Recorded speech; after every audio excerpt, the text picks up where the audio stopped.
This is the M Zone. And welcome to the M Zone. Jamie Morris, Matt the Hitman Missler, best guy in the Bizzler. Give me what I want. And you got Larry Lee. Yes, sir. Short time on the West Coast, ready to move back to the Midwest soon. Man, it's about probably about the same. It's 66 degrees out here right now. I don't know why you all sad about that. I mean, we started with it being cold, big fella. Don't start with us. You see what I got on? No, I don't see you yet. Oh, okay. Come into the light, Larry. Lean in so we can see you. Touchdown, Detroit Lions. Got my Lions jacket on. And we got the draft coming. Man, when's it? It's tomorrow? Thursday, I believe. Thursday. Thirsty Thursday. There we go. All right. That's what I'm under the belief that it's on a Thursday. It's always Thursday. You're right. But You're right. I mean, it's in Pittsburgh, so I mean, I don't know if them folk are, if they got something up their sleeve or not. I don't know. Yeah. It starts on Thursday. On Thursday. I've been through quite a few of these on both sides of the fence. Okay. I am predicting.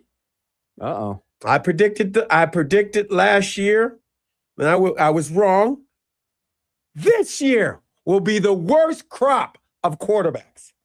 Only one will be a first rounder. I don't know about one being a first rounder, but I agree with you about one would be the first rounder, and he'll be the only first rounder. He'll be the number one pick.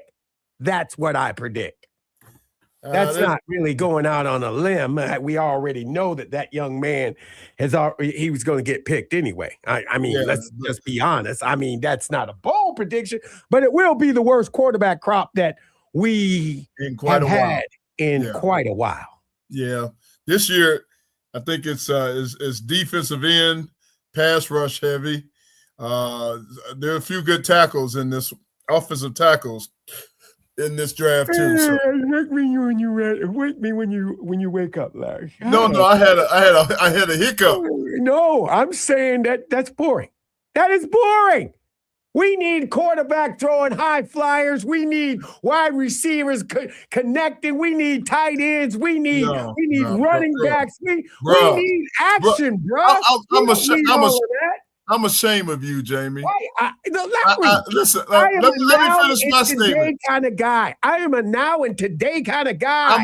I'm ashamed of you, man. For a former running back of your stature and running back who still holds an NFL record for carries in a game, is talking about all that frivolous, outside wide receiver, tight end mess. Come on, man! I'm yanking your RB card away from you. You can't yank my RB card. Look, this is what. Wait a minute. They took the draft out on the road. Now, do you want Pittsburgh to really? Do you really want Pittsburgh to have the worst draft of their lives? Yes. Okay. Yes. Yes. 1,000 times yes. It's going to be the worst draft, Larry. Good. I'm sorry. Let it be god awful. It's one of the trenches. It's going to be a bad draft just because there's no high flying receivers in the first two picks or something like that. Larry, there's no wide receivers. Where's the milk and cookies? Out of Ohio State, apparently. Yeah, they're not even. I mean, the best one is still he's a sophomore. You know what, Jamie? They're giving up milk and cookies for steak and lobster. Oh my God, Larry! The lines, my man. The lines, my man. Hey, Miz, take away his running back card when you see him. I can't do that. He can outrun me. I'm a nose tackle, bro. All I'm saying, Larry, I get the meat and the potatoes. I get that. We gonna have that anyway. We gonna get the meat and the potatoes, but we ain't getting no good stuff. Where's the calamari? Where's the caviar? Where is the champagne? We're not doing any of that kind of stuff. We're not gonna see it. There's plenty of champagne, man. but they're just using bigger tumblers. You know, instead of shot glasses, now we drinking out of mugs, man. Come on. I mean, this is going to be a beer crowd. This is the beer crowd. I'm just telling you. This is going to be an O-line, D-line heavy. The commissioner's back is going to be broke the way he gets hugged. You know how he likes to get that bear hug from those first rounders. Oh yeah, it's going to be all big fellas. They're going to try to kill that man. Okay, let's look at this argument, Jamie. Make him humble. Let's look at this argument. Okay, you've had your fluff and high flying, all that, and look where the league is right now. The league we need more linemen, and we need more. What's my man Trent Williams? We need more of them in the league, man. You know that's what makes this league, man. Trent Williams, he ain't going nowhere. Right, but that's what I'm saying. We need more of him, not just one Trent Williams. You know, and these quarterbacks, they gotta start in youth football or something, working on the quarterback position again. Because these guys aren't. I mean, look at what was the quarterback draft? 83 we had Elway, you had Marino, you had Hall of Famers in one. That's like us talking about the 50s when we were young. You talking right. about That's my point. That's my point. They don't.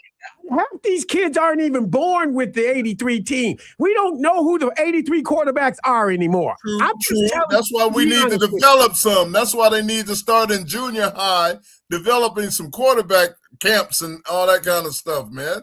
The quarterback position is horrible in the National Football League. Well, I'm going to say this. If it gets any worse, I mean, this draft, I'm telling you, this is going to be the worst draft in modern day. Worst draft in modern day. Because it's so horrible, I cannot go with your statement because someone is going to take a chance on one of these average quarterbacks and make him a first rounder. Hey, right now, every GM is in his shell. They're in their shed right now, pulling the top over so they don't get bombed. Because you know what? If you make the wrong pick this year, you gone. You gone. You gone. Larry, Larry, you can put your for sale sign out there because they're gonna be. If you put the wrong guy in the wrong place and you pick him, guess what? He gone. He gone. Yeah, I was a part of 9 drafts. Well, you know, you need to get back in the draft. I'm just telling you because this draft. Horrible. Horrible. I don't see any. I mean, they trying to put. I mean, Love. The running back, Love is going to be. I mean, they talk about him being a high pick. They don't take. Wait a minute. Do you remember? You don't like him? No. I like him. I like him the best. But the only reason they taking him, Larry, because they ain't got nothing else. That's what they saying out there. Yeah. Well, this will be one of those. You know what, the best guy available kind of things, because you know I haven't studied enough. No trades. Nobody wants anybody's pick either. Nobody wants, except for the number one pick. They'll take the number one pick. No, they just made it. They just made a trade. Who did? Who was it? The Giants gave up their D lineman for 2 picks in 1 year. 1 year. That's a 1 year deal. You know that's a 1 year deal, right? Right. I'm just saying that young man didn't make any. I mean, he made some money, but for 1 year, Larry. 1 year. Yeah. Come on. That's Cincinnati. Right. That's Cincinnati. Well, it's on the Cincinnati. That's the way Cincinnati does things. We're on Cincinnati. Exactly. I mean, you might as well put the next draft in Cincinnati. You might as well put it there because that's going to be no good either. Let them know, Coach. You won't like this. Well, this next statement you won't like. They're supposedly Ohio State is going to just blow everybody out the water with about 10. They ain't going to do nothing. That's it. You know what? All of that, they just exposing themselves. They're going to get exposed. That's just exposure. I'm just telling you. That's just exposure. They're supposed to have at least 10 to 13 draft picks out of Ohio State. Okay, we'll see.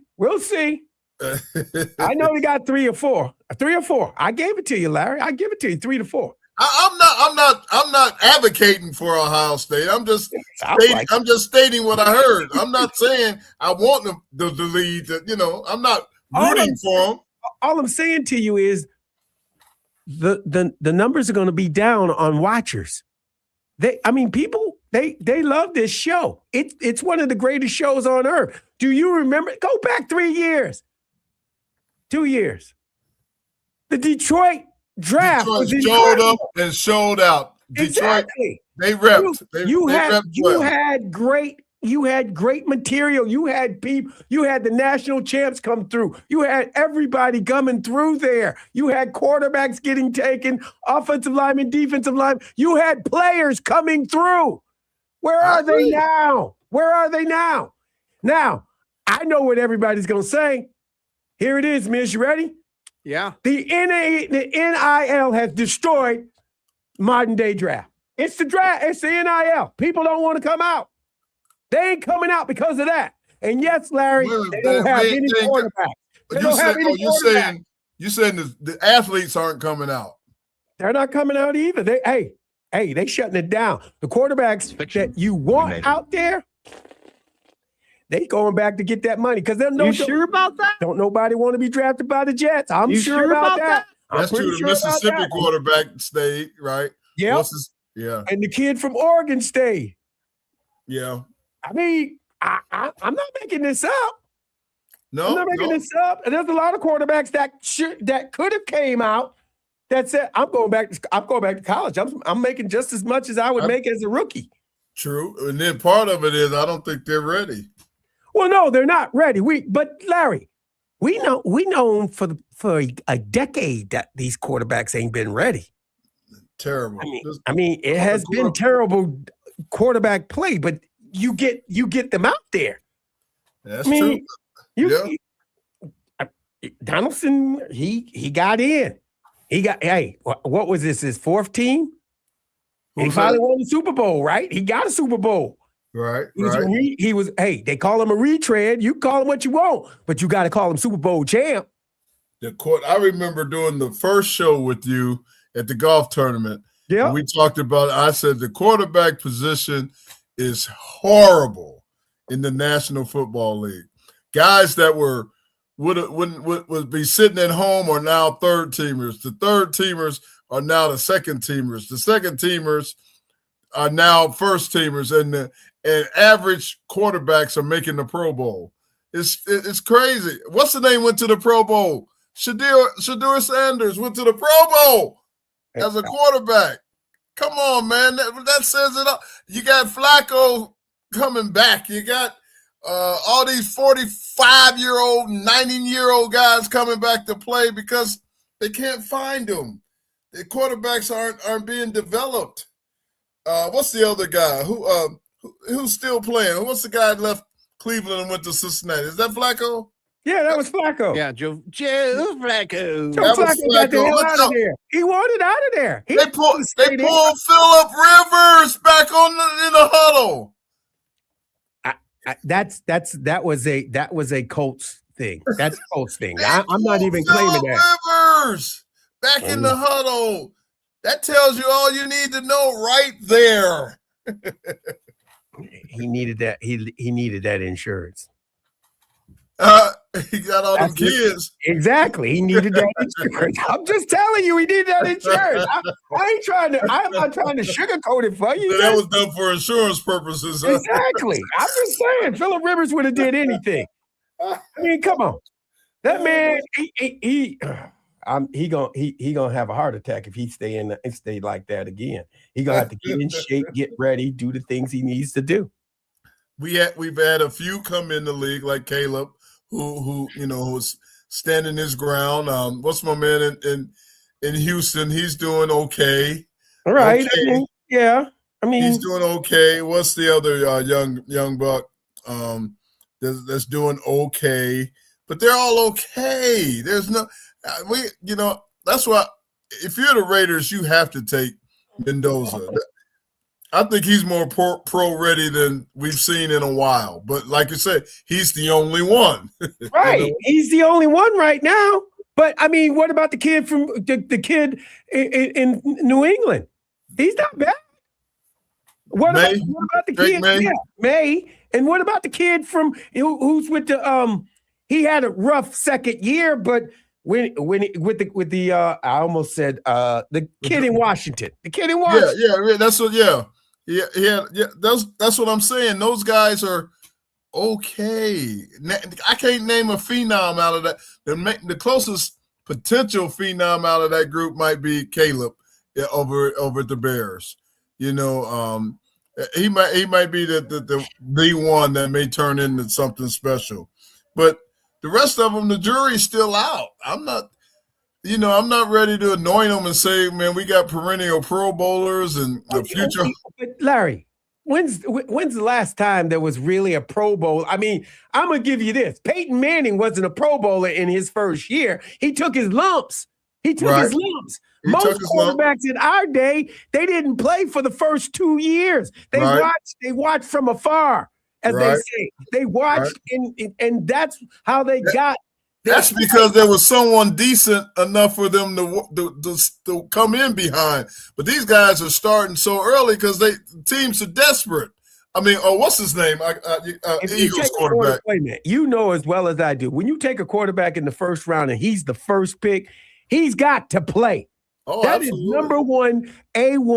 number one guy. He needs to play. Because you know what? He's got to get the fans. This is our youth movement. This is almost saying, just stay with us because we got the quarterback. Stay with us. We got somebody who can throw the ball. We just need to fix everything else.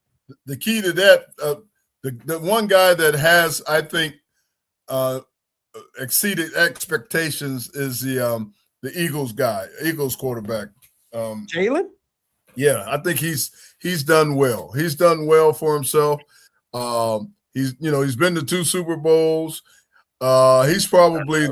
I don't know if you heard from the backside of that. They trying to blame things on Jalen now. I mean, I know the coaches still got him. The owner's still behind him. But I'm just saying to you, if they trade A.J. Brown, okay, right? A.J. Brown gets with the quarterback at the Patriots, and he has a good year, and Jalen Hurts doesn't have a good year. They blame all the rocks are coming down on Jalen's head. Well, that comes with the territory, and he's in Philly.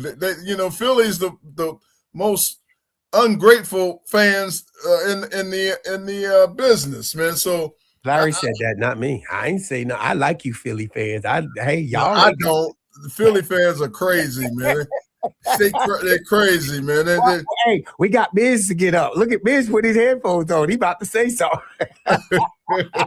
All I'll say is this to our Philadelphia listeners that are Philadelphia sports fans. Send your hate mail to @LarryLee, exactly. not to the Miz on Air or JMO. Don't send to us. Please do not poison my next Philly cheesesteak. Exactly. With the whiz. Okay. And Philly fans are crazy. I mean, I'll agree because they have loaded up snowballs with rocks and threw them at Santa Claus. That is a fact. You can't. Facts are facts. You cannot prove that's falsehood because facts are facts, just like stats are facts. You cannot say that it ain't true. I do a lot of flashing back. You remember back in the day? Yeah, I remember. The Lions played the Eagles in the playoffs, and Lomas Brown guaranteed a victory. I remember that. You remember the hell? Ray Rose, I'll never forget this. Ray Rose went and used a Marvin Gaye song. He said, "Tell Lomas the only things for sure are taxes, death, and trouble." Remember that line in the Marvin Gaye? I remember that. Marvin, and then, boy, they threw batteries at us. They did, man. It was crazy. That was a crazy game. The Philly fans are crazy, man. They are crazy, but they love their team. They love their team. I mean, look at the 2 years ago. I love the what's the Too Short and what's my man Gilly from Philly and that whole Gilly, I remember all that. That whole thing, man. That was a good thing. Yep. Yeah. They celebrated, boy. I know that. Hey, Miz, what's the Too Short song? I can't say what that one is because I'm fairly certain we could all get in trouble for that one. We get banned. I'm pretty sure we get in trouble with it. I believe blow the whistle. You can say blow the whistle. Oh, blow the whistle. I'm sorry. I immediately went completely different about a promiscuous What's my woman. favorite song? No, that's part of the song. Well, What's my favorite word?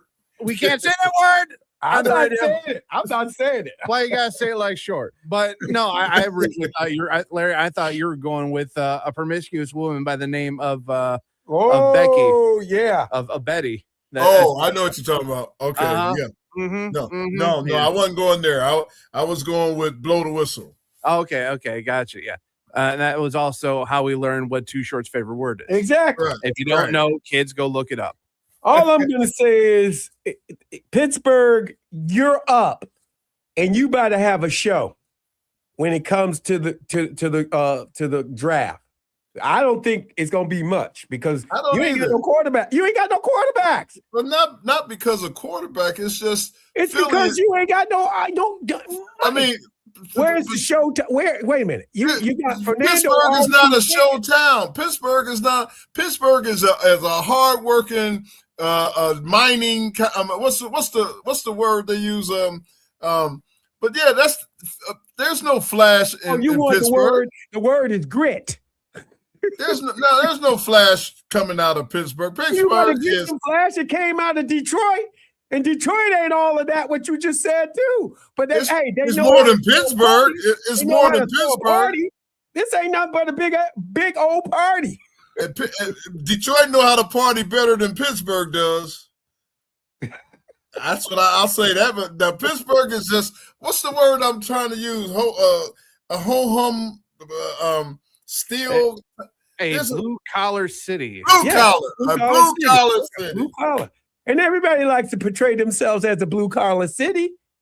But Pittsburgh is, and you know that. I got you. It's the steel city. Hey, just because they blue collar, they blow off some wind. They open it up. You see it. You better get a party started. Name one unforgettable party out of Pittsburgh ever. On TV, New Year's Eve. The fish that say Pittsburgh. Remember that? Remember that movie? I remember that. I mean, I was going to go with what about when they won the world championship with old Jim Leland as the manager? Okay, that's a long time ago, Miz. Exactly, I got you. but was it a party or was it a celebration or what? I don't know. It was back in the 70s. I wouldn't know. I imagine he wasn't born yet, so how would he know? I'm pretty sure that there was probably some party favors involved, but I don't know per se if party favors were done. So great. The NFL picked a city that doesn't know that they know how to party. They don't know how to party. It's a football town, Jamie. It's a football Larry, town. I don't want to hear a football town. Ain't nobody looking for a football town. They're looking for a town to celebrate the draft.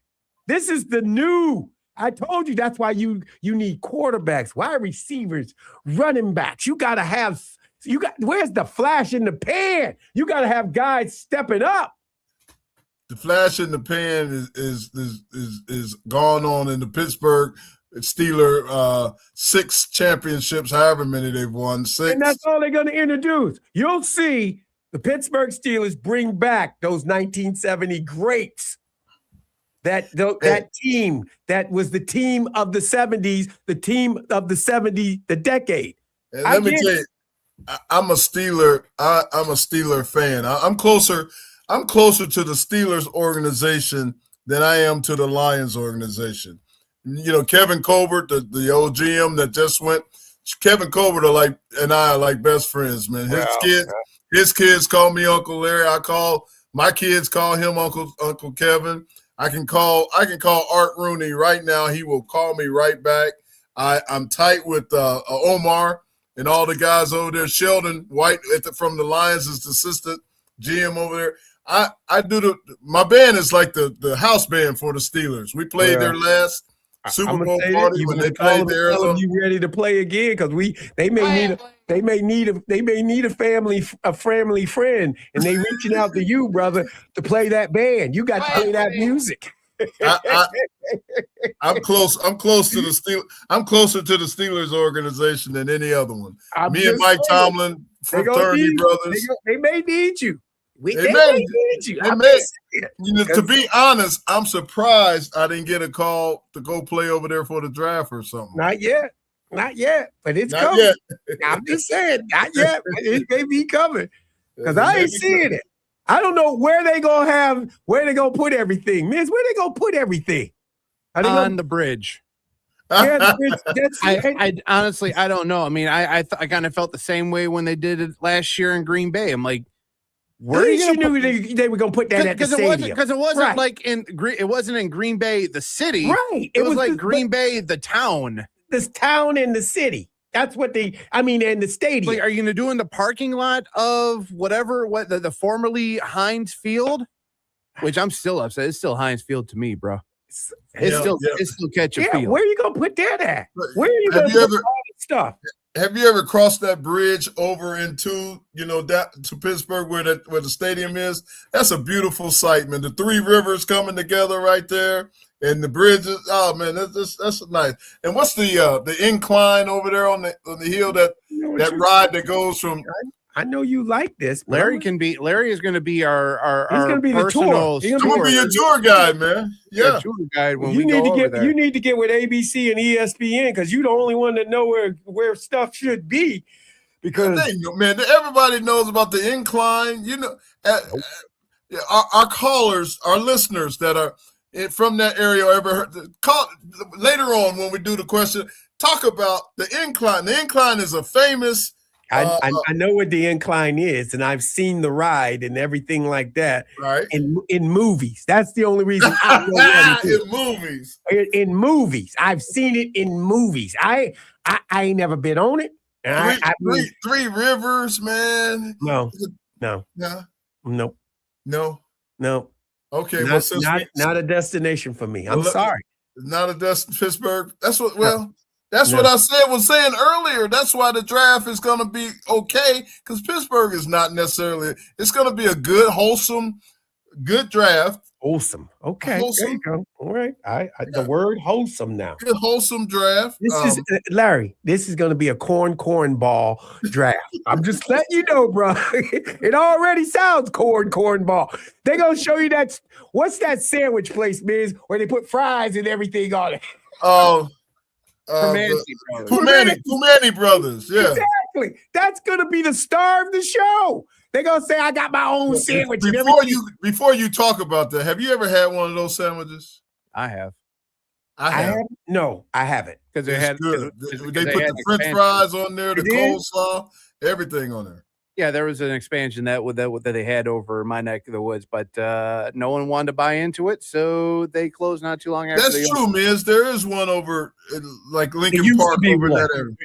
Yeah, there used to be one over in Taylor, but they closed down, and now it's just like most of the things at the Southland Mall, just vacant. Over to Southland Mall, we got Best Buy and JCPenney, and that's about it, really. We gotta go to a break, but hey, on the other side, we really gonna talk about something. Okay. It may get hot and heavy in here. On the other side. Because it's getting hot in here. You know it's gonna get hot in here. We gonna bring the temperature way up on the other side. You're listening to the M Zone on the Big 1050.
This is the M Zone. And welcome back to the M Zone. Jamie Morris, Matt the Hitman Missler, best guy in the Bizzler. You got Big Sweet. Is he still with us? Yeah.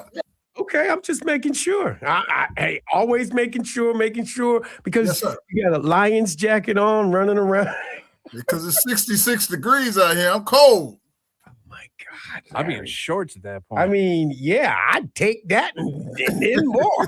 Jamie might just run out the studio if he found out it was 66 outside. He'd be stark butt naked, you know? You're right about that. That's a true Butt statement. naked. I'm just telling you. Alert Sam Webb to wipe off that chair when he get in tomorrow. If he comes in, let's keep it real. Good point. Let's keep it real. Good point. Anyway, there's been a lot being said about Ward Manuel. I mean, he's To the point where your phone even just laughed too. they did just laugh. Yeah, your phone just yes, my phone. Someone sent me a message. I'm joking, but somebody sent me a message. But I mean, Ward Manuel, he's like a punching bag. He just keeps taking it. And now, I mean, he's the only AD who's won national championships, both football and basketball. I mean, 3 years apart, but I mean, they got it. Yeah. I mean, you got to give him his just due. He hires people and they win the national championship. Not that he didn't hire Jim Harbaugh, but he enticed Jim Harbaugh.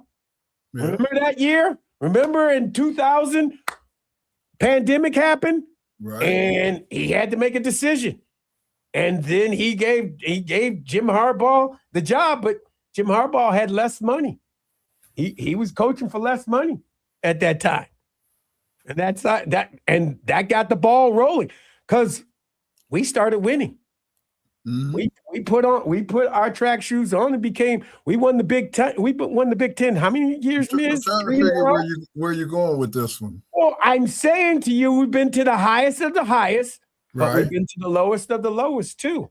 Right. And if you think about it, everybody wants to blame you. With success, you don't get as much credit.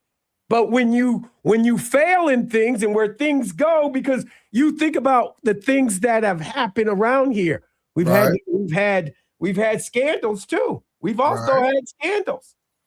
We've had the scouting scandal with Connor Stallions. We've had the recruiting during the pandemic. We've had Sharon Moore. What happened with him? An inappropriate relationship with a staff member. And this was all under the athletic director of one Ward Manuel. Right. So if you ask me, look, he has something to do with some of those things, and he's got something to do with the championships too. So I mean, people, there are people that say Ward should leave. There are people that say Ward should be here. And it's getting to the point where it's almost 50-50, bro. Okay.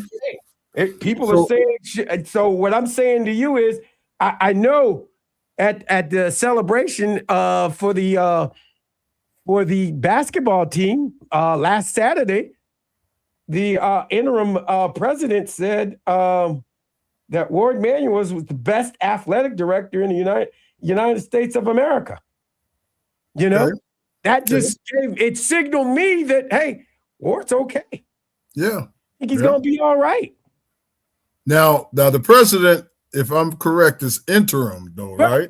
But let me tell you, the president that was coming in to take over has been diagnosed with brain cancer, so he will not be taking over. Okay. No time soon. So you still have an interim president. I got you. So the regents have to go back and find a president for this university. Well, it's better right now. It's better right now than Ohio State's president. Right. Well, I'm not saying anything about that just yet. Not yet. I already said something earlier. Right. Because her name is Linda Carter, and it's Linda Carter is who? Wonder Woman. That's who she was. Wonder Woman. I get it. Right. But what I'm saying to you is, I mean, with the good, you take some of the good. With the bad, you get some of the bad. Right. People have to make their decisions based on. I've had teammates, I've had former players come out and say we need to support Ward on this one. Mm-hmm. And for me, I love Ward. Ward has been a great friend. He's always done things for me and different things like that. You know, life is always a give and take. I'm trying to stay in this lane with this one, with saying this. You know, I've never seen. There's only one individual that I've seen here lately that everything in his mind he does is the best of all time or the worst of all time. You know where I'm going with that one. Everybody else in this world is subject to pros and cons. Mm-hmm. You know. But you can live in a make-believe world like someone else we know, and everything he does is the best that's ever been done since the history of time. And then you know what I'm saying. So I'm okay. I'm okay with everything. Wait a minute. If it's your department, you're going to take the punches when the punches are thrown. Yes. And if it's your department, you're going to take the cheers when the cheers are there too. Yes, and with Ward, there's been more cheers than boos. No, you're right. I mean, right?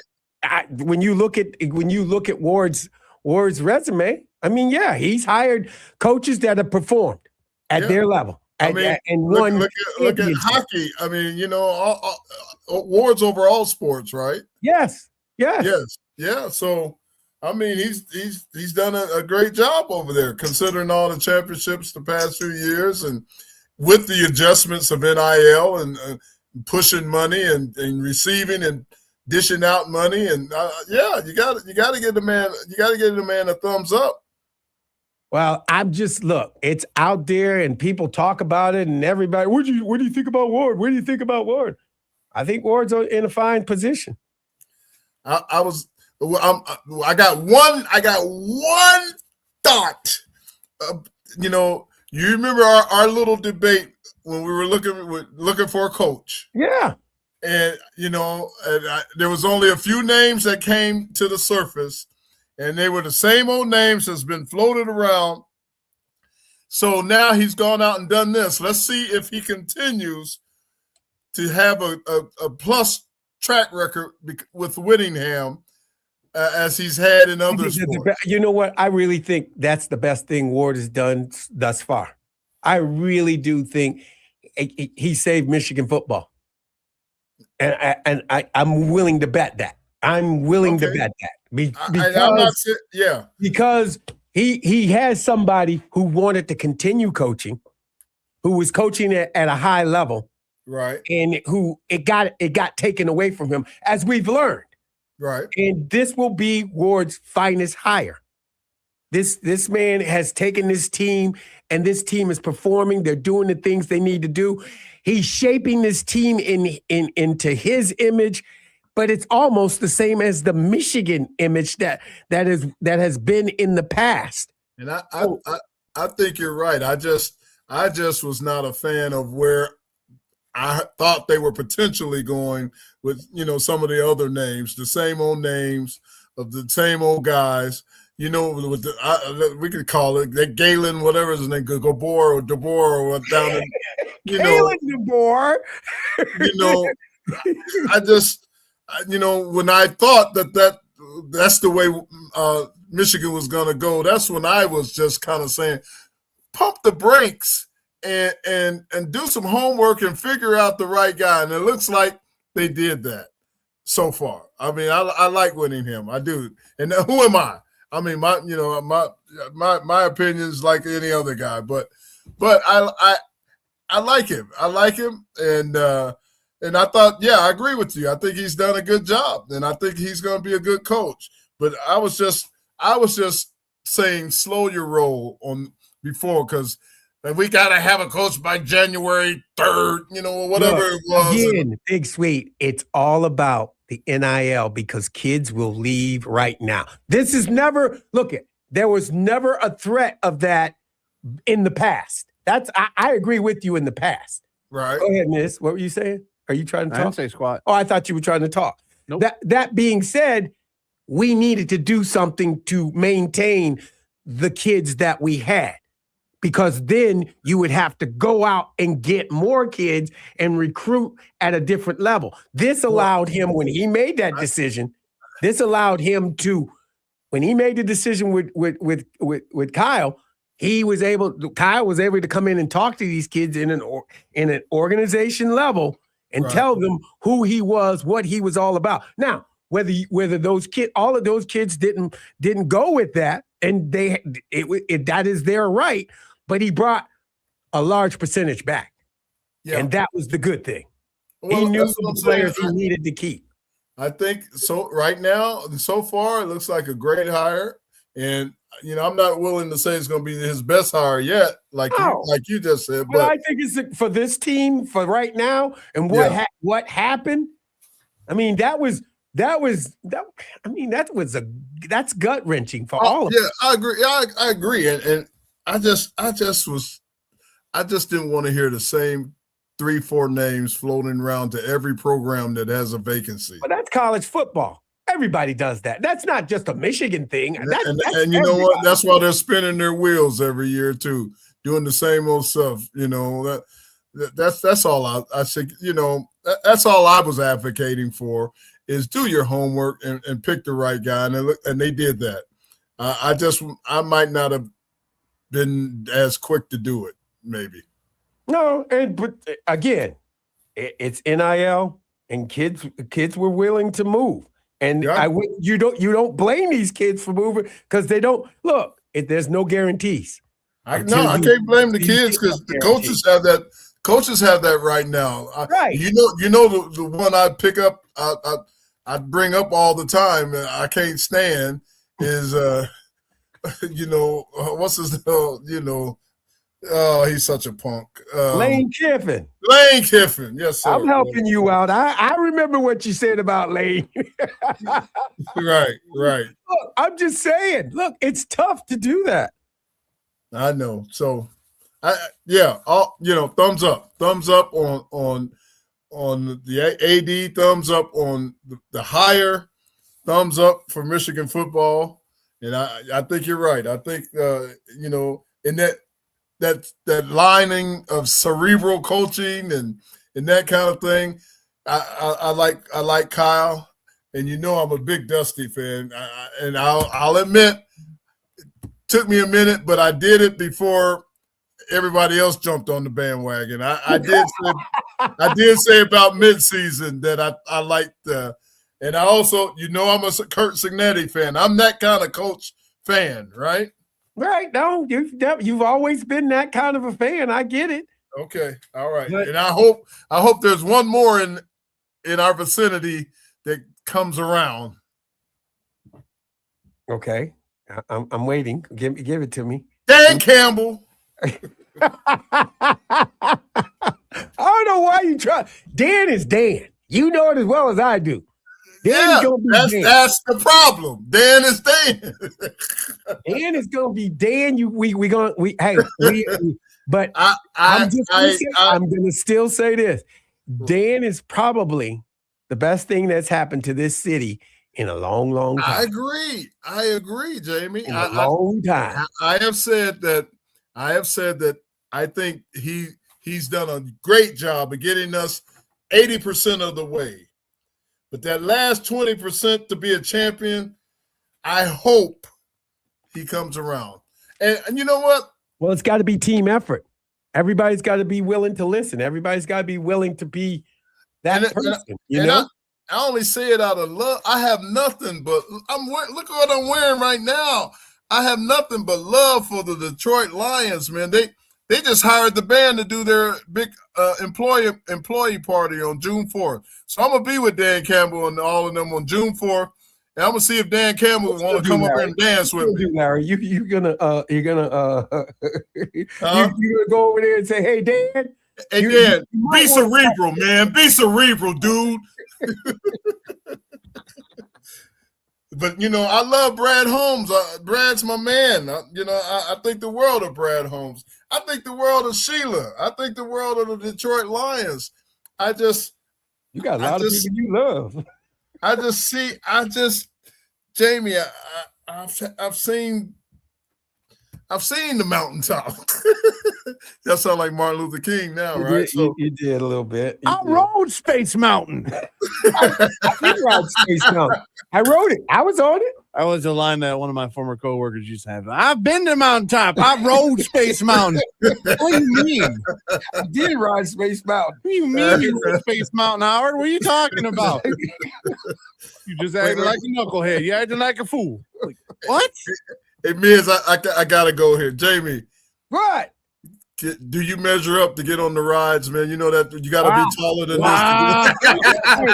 You got to be taller than the Fred Flintstone to get on the rides. Let me tell you something. CJ, he even measured up, and he just wanted to walk over and make sure and show everybody I'm getting on this ride.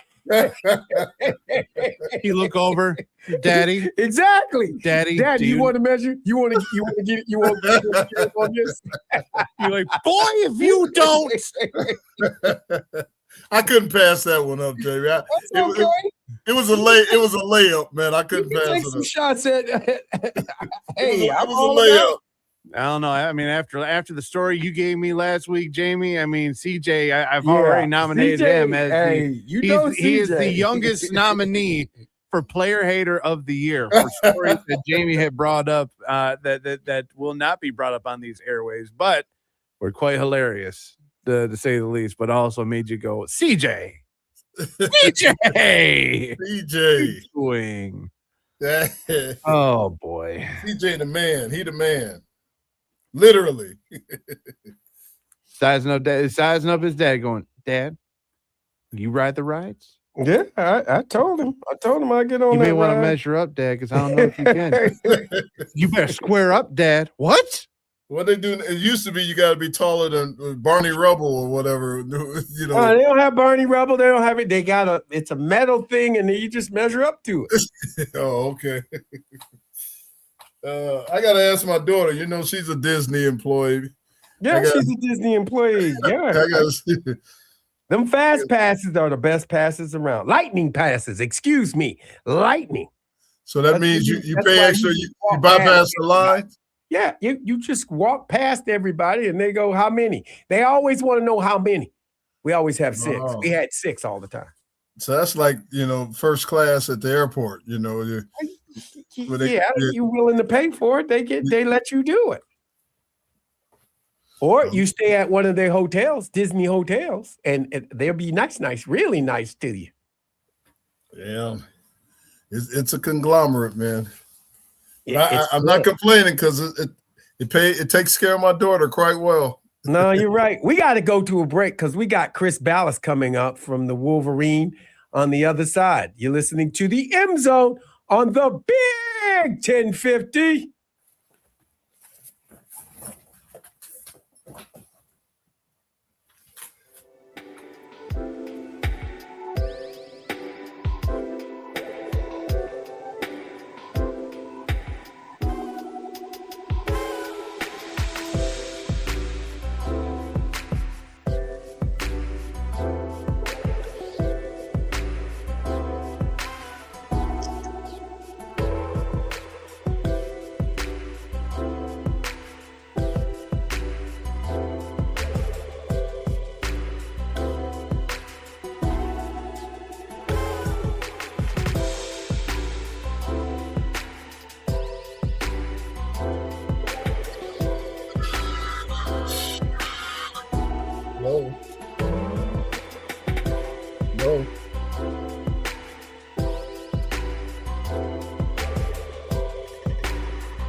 This is the M Zone. And welcome back to the M Zone. Jamie Morris, Matt the Hitman Missler, best guy in the Bizzler.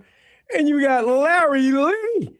Larry is out on the West Coast complaining that it's cold out there. It's 60 degrees. If we had 60-degree weather, we'd be happy, wouldn't we, Miss?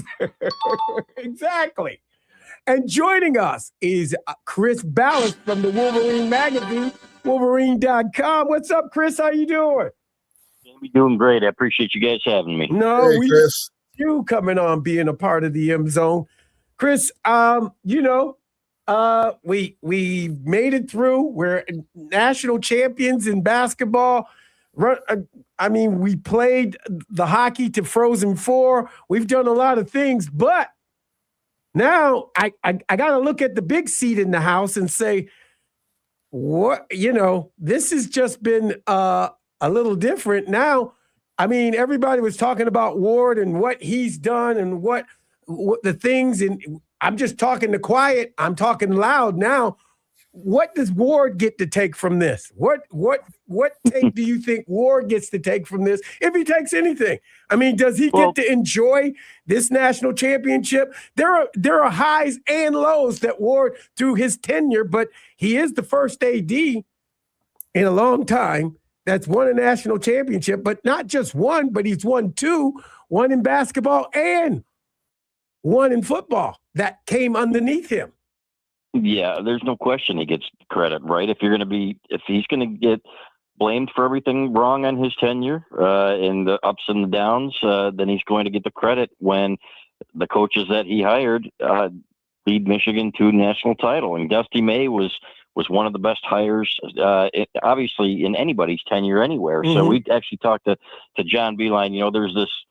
There's this following out there that says, "Oh, John Beilein is the one that hired Dusty May," and no, that's not true. And John Beilein, in fact, we had him on a podcast today, and he said, "Yeah, I went down there and I helped and I talked to him. I had questions for Dusty May and everything else." He said, but Ward Manuel and Doug Notke had identified him and they were going after him and they wanted him, and we knew that and we've said that.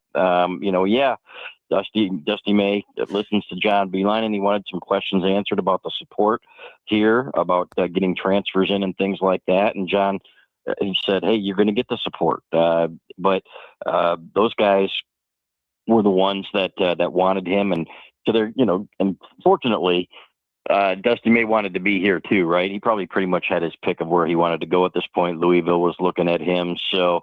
But absolutely, he gets credit, and we've said that many times. We are going to be critical when things go poorly, and we're going to absolutely give him credit when things go well. And this basketball program could not be in a better place right now. I would not trade Dusty May for anybody in the country, and Ward Manuel gets credit for that. I think he gets credit for, I'm not saying he's fixed Michigan football, but he put Michigan football back in a different place, a better place, I think, after what happened with Sharon. Yeah, and Sharon, let's be honest, he was in a position like Steve Fisher was in after Michigan won the national championship in '89, and Bill Frieder had left, and Sharon Moore was going to be the head coach. It was just one of those things where the former coach had said, "Hey, this is the guy," and everybody wanted him, and they wanted the continuity hire and everything else. I wanted the continuity hire. I thought if he would have kept the staff, Jim Harbaugh's staff around him, is what I really thought could work. When Jim took a lot of his guys with him, and now we're seeing some elite coordinators, obviously, too.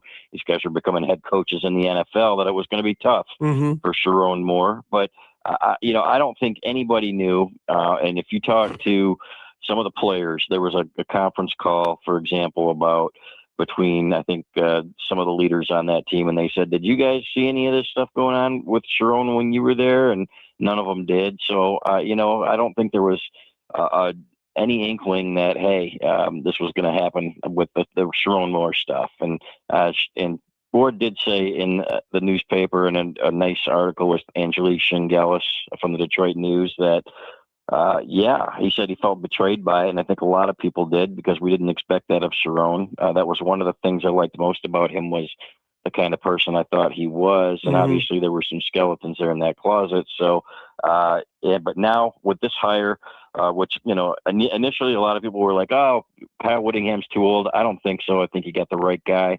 kept the program together, this thing could be a lot worse right now, let's be honest, than it is now. And I love the direction again. No, I was telling Larry about this. I said that was probably the best hire they did for Michigan football to get us back together, to bring this team closer together. Seems like in spring ball, they got themselves together. They're united again. They're playing for one another again, and they're having fun again. Yeah, and everybody was like, Kalen DeBoer, from Alabama. And, yeah, he was the number one choice for a lot of people, and me too initially. But you know what? I'm watching them, and I'm looking at them, and they don't run the ball that much with him wherever he goes. And you're in the Big Ten in November. You know what wins games, right? And Kyle Whittingham and his staff had the number 3 or 4 rushing offense in the country last year. I think number 2 even. And he knows how to win. And he is a guy that is above reproach when it comes to character from everybody that we've spoken with. He's a guy that I said for 20 years, if they could get him, he's a coach that I would love to see in Ann Arbor. So I think there's no doubt in my mind now that they're in a good place in terms of chemistry and character of the coaching staff. You look at these guys, he knows these guys extremely well. You're not going to have anything else to write about except football, which thank God for us, right? Because for the last 5 years, we've written about so much other stuff than football, and it's just nice to be able to concentrate on that aspect again. And speaking of football, what did you think about the spring ball game? I mean, there was a lot of negativity about the spring. I don't think the points that people were looking for balls to go in the air. They were looking for high flying. They were looking for receivers running by people and different things like that. I don't think the coaching staff was looking for that, but I know that people were looking for, a high scoring game. We never see that in the spring game, hardly ever. And that's what people don't realize, going way back to the old days. The defense in the spring is usually ahead of the offense anyway, right? And then when you split up teams and you don't play the ones, right, for most of the time, what do you expect? And so Kyle Whittingham was telling us, and he tried to tell us all spring, that, hey, the defensive line is ahead of everybody when it comes to position groups. He said the offensive line is a work in progress. Bryce Underwood didn't play much. The number 1 receivers didn't play very much. And the number 1 running backs, it was Jordan Marshall, was only playing during FUD, and he looked pretty damn good. So from what I saw, so they're going to be fine. You did have a couple of receivers. You had a beautiful ball from Tommy Carr to Jamar Browder that should have been caught for a touchdown. And but overall, I thought Tommy Carr kind of stole the show. And for all these people saying, "Oh, we got a quarterback controvery," no, you don't. And I was going to say that next. Tommy Carr was great, and look, he got a lot of throws, a lot of this and a lot of that. But I said, well, how many do you think that Bryce would have? I mean, Bryce they didn't let him throw. They were more trying to complicate the kid, get him frustrated, see what was he looking at? What was he doing? They're not looking, they know what he can do. They've got coaching on him, eyes on him. They want to see Herb Street and Tommy Carr, right? Yeah, and not taking anything away from Tommy Carr, who is going to win a lot of football games here for Michigan, in my opinion, down the road. They were a little bit more vanilla on defense when they were playing in those 3 quarters, and they were mixing it up. You could see the twists and stuff that they were running against Bryce Underwood, and the production wasn't very good again. That's one of the areas where they really have to improve. And again, another thing that Kyle Whittingham talked about, and some of the observers, the practice observers we spoke with, were saying, was that they've got to get better in terms of pass protection, but they have no question that they will under Jim Harding, who is one of the best line coaches in the country. So, and they're going to get a couple guys back. Andrew Babalola, I think, is going to play a significant role on the offensive line. And so while the fans were panicking, Kyle Whittingham was sitting up there cool as a cucumber, and he said, you know what? He said, this is exactly where we were last year with Utah when we were installing a new offense, and I have no question that we're going to be just fine. We are on the right path, and that's what I took from it, other than, yeah, you would have liked to see Bryce maybe make a few more throws and a few more plays, but to me, it didn't mean a darn thing when it comes to quarterbacks. No, I mean, you know how fan bases are. I'm not just going to say the Michigan fan base, but our fan base in particular. I mean, they were coming to see the offense, the brand new offense, and they want to see scoring. They want to see different things, and didn't see it. So it's kind of panicking, and they showed everything on Twitter. Yeah. Oh God. And why anybody goes there and listens to that?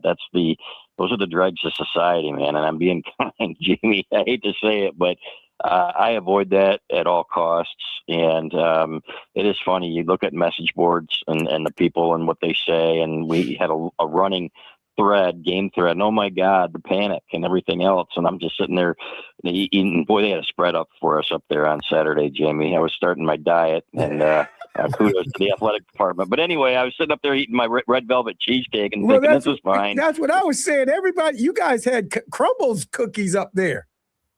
Yeah. Oh my God. They give us boxes of them to take home. And I'm like, I guess my diet starts next week. But you know what? I was up there just relaxing with an unbelievable spread. We felt like King Henry VIII there, eating the way we were eating and just taking it all in and thinking, okay, this is fine. And you know what? Things that impressed me too. The defensive line looked bigger and more aggressive than I expected them to. Their bodies looked different, I thought, both up front on both lines. I thought the defensive line, which a lot of people were worried about, really played well and has come together well. And that wasn't just coach speak this spring. These guys, they're going to have a bunch of guys there, including guys that have improved that we didn't even think would have any opportunity. David Polly on the defensive line and some of these other guys. So I have no concerns that they are going to have this team ready to play in the fall. There's plenty of talent there. Especially in the receiver room, more, and I heard John Jansen say this, Michigan's former tackle, more talent in that receiving room than we've seen in a long, long time. We just didn't get to see much of them on Saturday, and that's fine. Keep these guys healthy.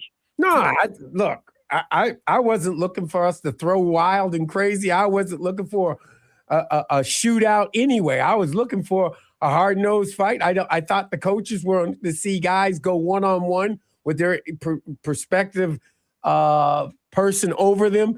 Look, when you divide up the offensive line, because you're trying to build something togetherness, but you gotta choose up these guys evenly, so you give them an opportunity to perform and show they can show their stuff on film too, right? 100%, exactly, and that's basically what it was. He wanted it to be a showcase for the 2s and the 3s, and some of these other guys.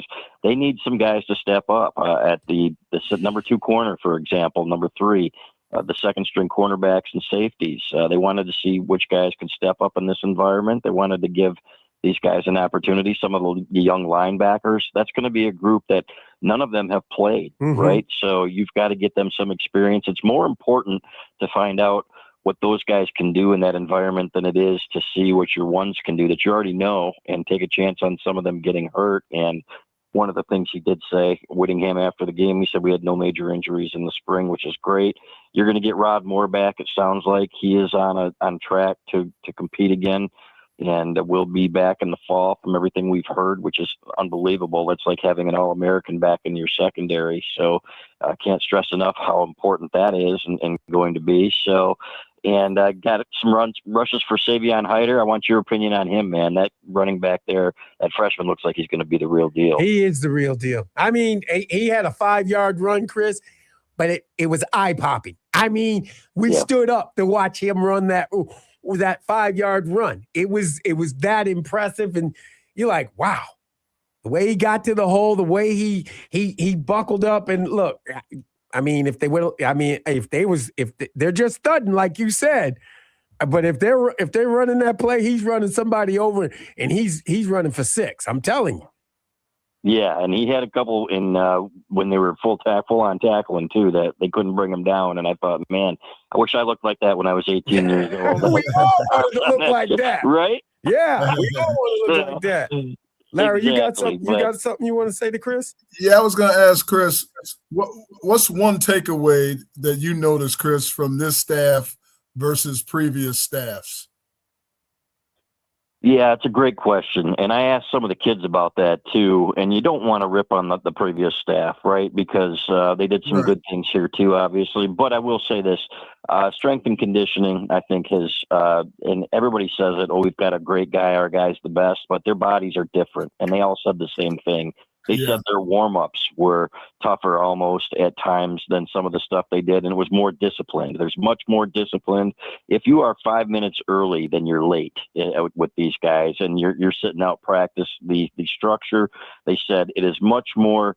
It's more condensed. The practice might be a little bit shorter, but part of the reason for that is because they are not wasting any time in doing anything, and they get from one thing to the next, and they'll run it again and again until they get it right. That's another thing they said. It's like, okay, we don't stop a drill until these guys are sure that we are getting it, and we do not move on to something else until these guys know that we understand it.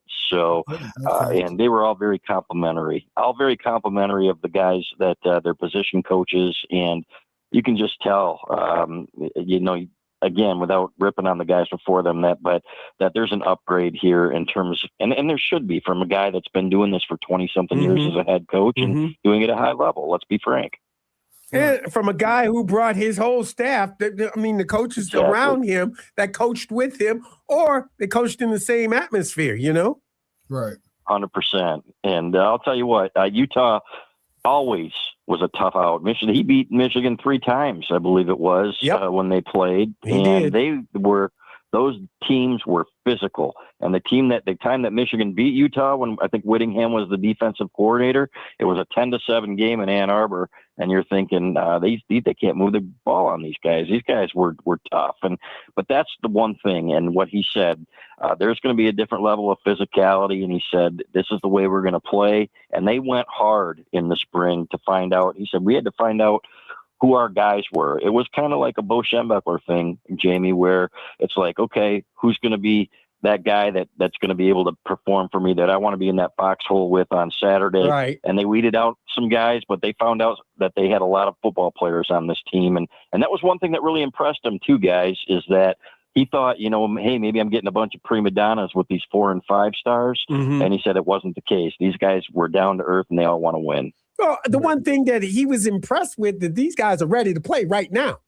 And, he was like, so in Utah, we had to grow them into the position. These guys that are coming incoming freshmen are ready. They're ready to play right now.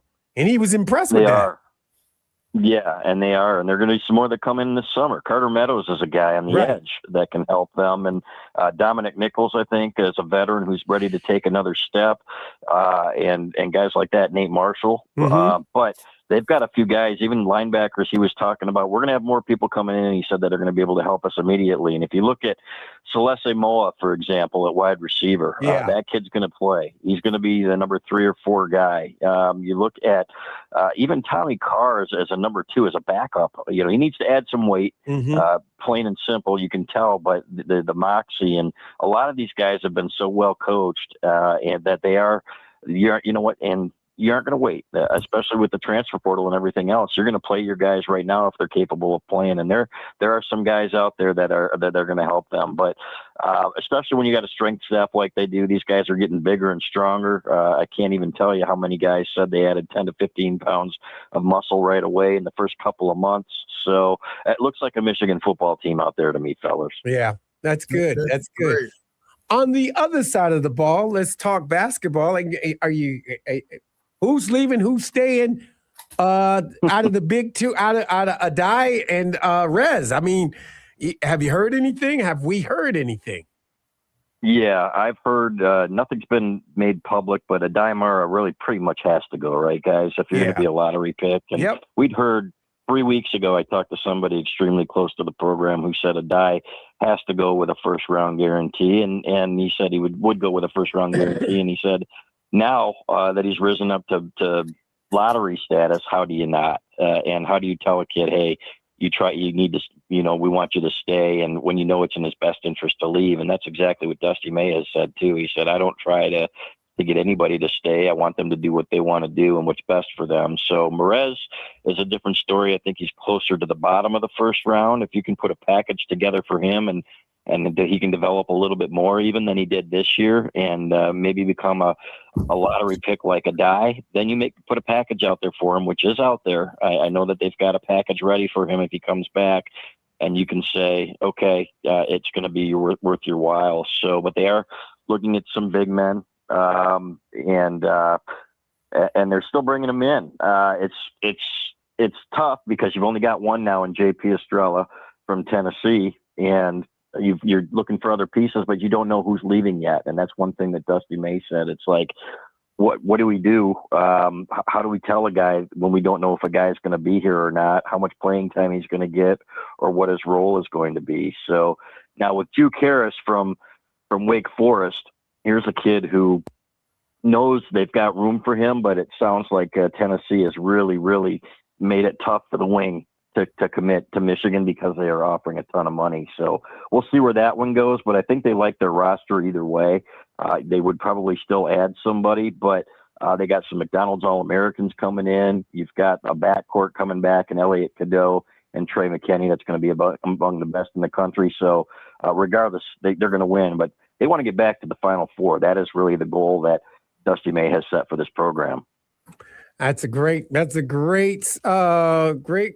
to go. I mean, look, he got there in 2 years, and he wants to stay there for a while. Yeah, and I feel bad for him because it's like he said, he can't enjoy this championship because they were on the phones right away afterwards. And I talked to Beeline about this too. He's like, right after we got done with the NCAA tournament, we knew that guys were leaving, and I had to be on planes for 30 days, and he was burned out. And you just hope that Dusty doesn't get burned out, because he said, I can't enjoy this at all, hardly at all, because I haven't had time to think. So hopefully that changes, and he gets a couple of guys here, and then this summer he can just relax a little bit and enjoy what he's done. And hopefully Michigan gives him everything that he needs to succeed. That would be, I wrote that in the column, it's one thing to sign him, but now you got to give him all the resources, whether it's a bigger recruiting department, private jets, whatever, man. So this guy is not getting worn out, because they need him fresh, and I want him here for a long, long time. No, it seems like they're taking care. Wait a minute. Okay, Yep. Think about this, Chris.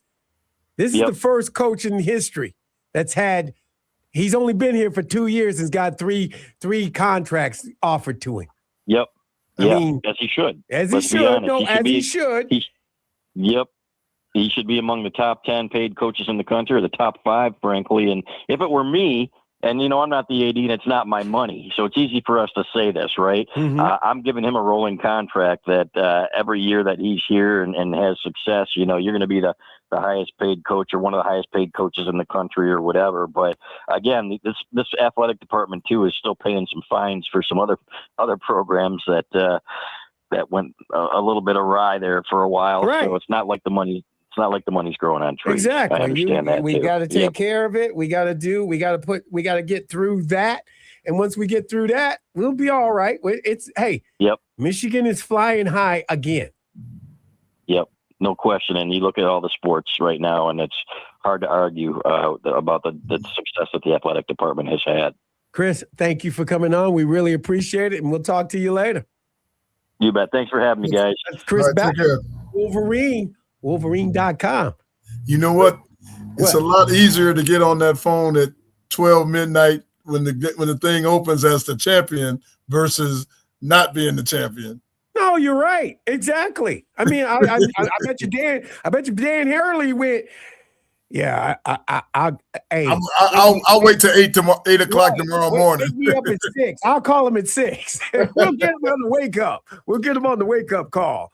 I need to sleep, boys. I'm sorry. I mean, yeah, you're right, Big Sweet. It's just, look, he is the national championship coach. So if he's calling them, he could say national championship. That's right. Coach, that gives you a little bit more incentive to call. Yeah. We need to go to a break because we got numbers coming. Numbers. We got the professor himself, Zach Shaw from 24/7 Sports, as well as CBS Sports. on the other side. You're listening to the M Zone on the Big 1050.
This is the M Zone. And welcome back to the M Zone. Jamie Morris, Matt the Hitman Missler, best guy in the Bizzler. And you got Big Sweet over in the West Coast. I'm telling you, it's only a couple more days. Well, it's a week, man. Well, maybe 2 weeks. Yeah. I'll fix that for you, Big Sweet. Don't worry. I got you, man. I got you. Give me some cheesecakery ready. Yeah, I got you ready. I got you ready. And joining us, hey, I love saying this, joining us, that would be Zach Shaw from 24/7 Sports as well as CBS Sports. Zach, how about that spring game on a great day? It was a great day, Zach. It was a great day. You found it to be a little chilly, didn't you? It was pretty chilly, kind of windy. Game had one touchdown in 2 hours. It was the last play, basically. Yeah, no turnovers. basically, exactly. No turnovers, Zach. You got to be happy about that. So we don't even know what we don't know what kind of jewelry they're going to wear for turnovers. Are they going to do anything fun with turnovers this year? We don't know now. Yeah, the spring game, they always have these fun celebrations, and they only had the one shotgunning celebration. Yeah, they were shotgunning. They were shotgunning sparkling Diet Coke and sparkling water. That's what it was. Diet Coke and sparkling water. But no, it's fun. It's fun to see the team. I will say, I wish college teams would do maybe a couple more open practices for the fans. But no, it's fun to see kind of who's bulked up, who's showing up, who's working their way up the depth chart. And then I'm sure I'm not the first to talk about it with you guys. The way they fed us for that game, you would have thought that it was our last supper. It was just it was incredible, the food that they were providing for the media, just the media, not the fans in the stands. Yeah, dude. They said, hey, y'all was eating good, bro. Y'all was up there. Hey, too good. How many boxes of crumbles did you take? I only took one, and I had to stuff it in my backpack. So I gave it to my parents, but they opened it, and they're like, stuff got kind of moved around. Right, you move things around. You got to keep it. You got to keep that thing flat, Zach. I didn't want to show up. I didn't want to show up in the press conference with like a giant box of cookies in my hand. Like that's. What is wrong with you? You take it like it's precious. You know what? That's my bad. I wasn't there Saturday. That's my bad for not taking the cookies off your hands, Zach. My bad. I'm sorry, y'all. Hey, I'll Zach, take the blame. I got me a box of cookies too, and mine were perfect. Oh, nice. Mine were perfect. I'm gonna tell you. Okay, CJ ate all of them cookies too. Hey, they still tasted good. They were just a little broken. So. Hey, that red velvet, that lemon one, CJ loved. Yeah, my mom really liked the red velvet. She really liked the frosting on it too. Yeah, it was good. It was good. And then they were hand delivering us a peanut butter milkshake at one point, and I'm like, God. See, I missed that one. Normally, I missed that. But football was fun to watch too. I always enjoy getting to see what I write about this team all year, and it's fun to this time of year it's fun to see any chance we can to actually see with our own eyes, not just talking to sources and stuff. No, it's great. It's great that we had stuff to do, and you did things. The game, like you said, it was cold. And hey, I'm gonna say this. I always say, I don't go down on the field. I don't wish to go down on the field. I don't feel like an old player that needs to be watching the game on the field. I go right to the box and I sit down and I shut my mouth and I watch it. It's nice and warm up there, Zach. That's all I'm going to say. Don't I know it? That being said, what's your big takeaway from the spring ball game? Yeah, really the two main takeaways. One is Tommy Carr seems like the real deal. I know it's a spring game. I know I'm not trying to tout the stats necessarily, but just eye test. I think something people don't realize, or maybe they do, but I don't think the people I talk to realize he moved up like 1,000 spots in the 24/7 Sports composite rankings over the course of his senior year. I think he grew maybe an inch or two, but he also really cleaned up his accuracy. I mean, his stats were a lot better. his leadership on the field compared to junior and senior year. And talking to a couple people who evaluate the high school recruits for a living, one thing that they said is if he had put that senior tape together his junior year, because quarterbacks, they commit so early, even earlier than other players nowadays. So, I don't think that there were a ton of scouting eyes on him a lot of his senior year, but those who have seen his tape were kind of like, if he'd done that as a junior, you'd probably be talking about a top 150 prospect. So I think the fact that, he's continuing to build that momentum, because really, even the first day of practice, Kyle Whittingham was kind of shouting him out saying, yeah, he's been impressing us and he's already looking like he'll be the number 2 quarterback. So, I think obviously the quarterback room was a little thin this spring. Colin Russell hit the transfer portal. Braden Smigiel is injured. Mm-hmm. Braden Fowler, Nicolosi, he hasn't made it to campus yet. So Tommy Carr got a lot of opportunities to be to get those reps, to get those opportunities. Yeah. But he also sees them. He's someone that I didn't realize he was that quick. I don't know if Celine wasn't letting him run that much. So, to see his escapability, his ability to extend plays and also make plays with his feet.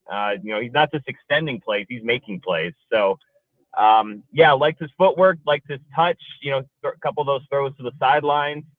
It just seemed like he was someone that really understood the flow of the game, where the pass rush was going to come from. They weren't playing.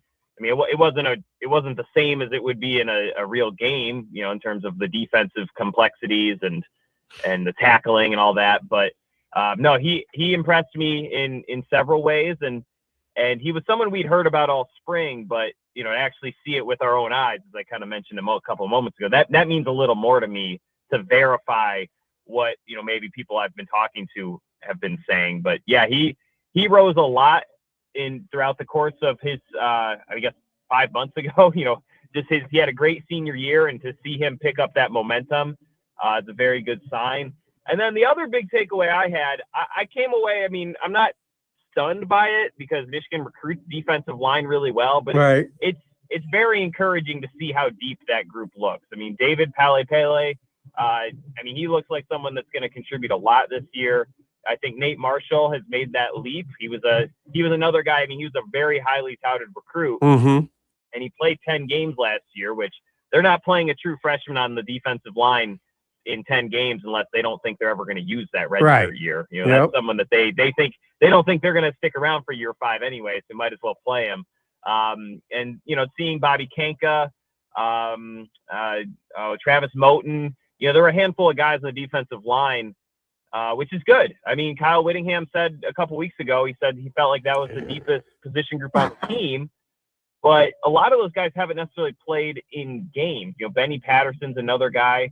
I remember when we talked to Derek Moore and Trey Williams down in Orlando, they were talking so much about Benny Patterson, Bobby Kanka, kind of this next generation of talented defensive linemen who didn't necessarily play a ton this year, but they're like, these guys are going to be fine. Yeah, mm-hmm. they're gonna carry the torch. They're going to be great. So I guess seeing the defensive linemen, I don't think I even listed everyone that caught my eye necessarily, but there was, both at the edge positions and then defensive tackle, that Michigan feels like they have 10 guys who could play and be starters right now. And so that's a very good sign, because I don't know if Michigan's ever had a great team and not had a great defensive line.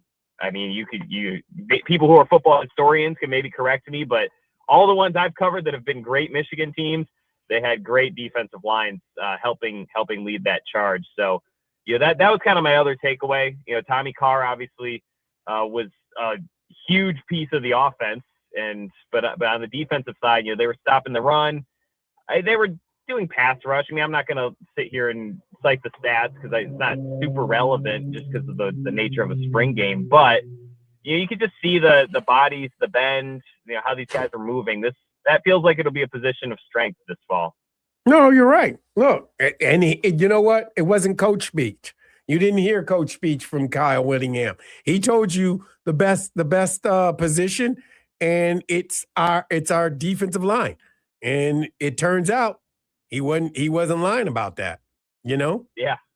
I mean, yeah, he gets some credibility. Yeah. Right. He told the truth. He didn't talk much about, he did talk a lot about the wide receivers, but they didn't get their opportunity. They played too deep zone on Bryce. They tried to keep that. I think they wanted to frustrate Bryce. I think they wanted to see how his emotional reaction would be, and different things like that, trying to get into his head and see what they could get out of there. And you know what? Bryce responded well. He wasn't frustrated. You didn't see him take his helmet off being angry about anything or anything like that. It's different for everybody, And Tommy Carr, yes, you're right. Tommy Carr did things that, they hadn't seen.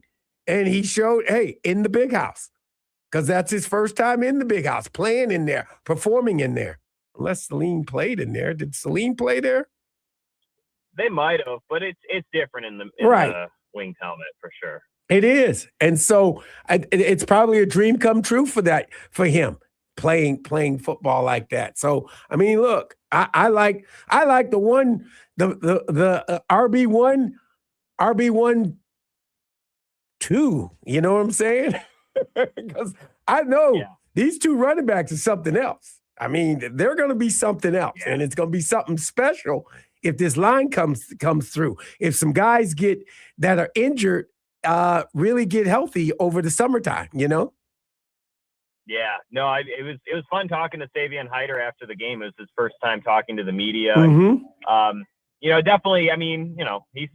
He's still working on his cliches and getting answers longer than 2 sentences. But it was kind of good to hear, his perspective on things and how much he loves. He already loves Michigan. He was asked a lot about, oh, did you think about anywhere else? He said, no, I love Michigan. I committed to Michigan. That wasn't going to change.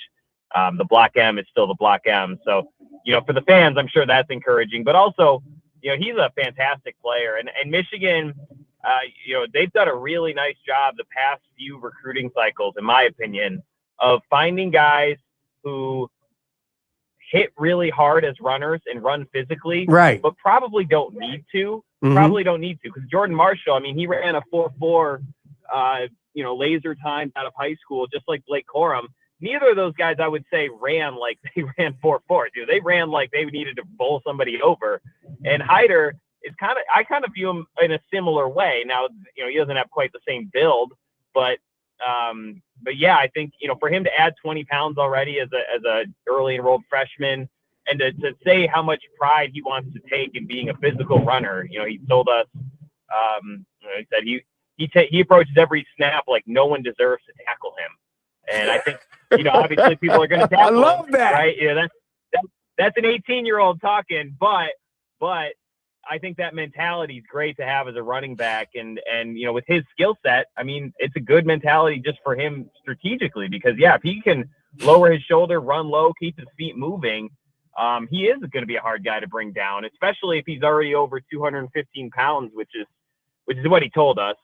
We'll see what it looks like on game day. Well, it looks like, he looks like he's gained weight, Zach. That's the truth. For sure. He has looked like he's gained weight. I don't know if he's 215 pounds, be 210, something like that. But I'm just saying, the young man has not lost a step from what I've seen.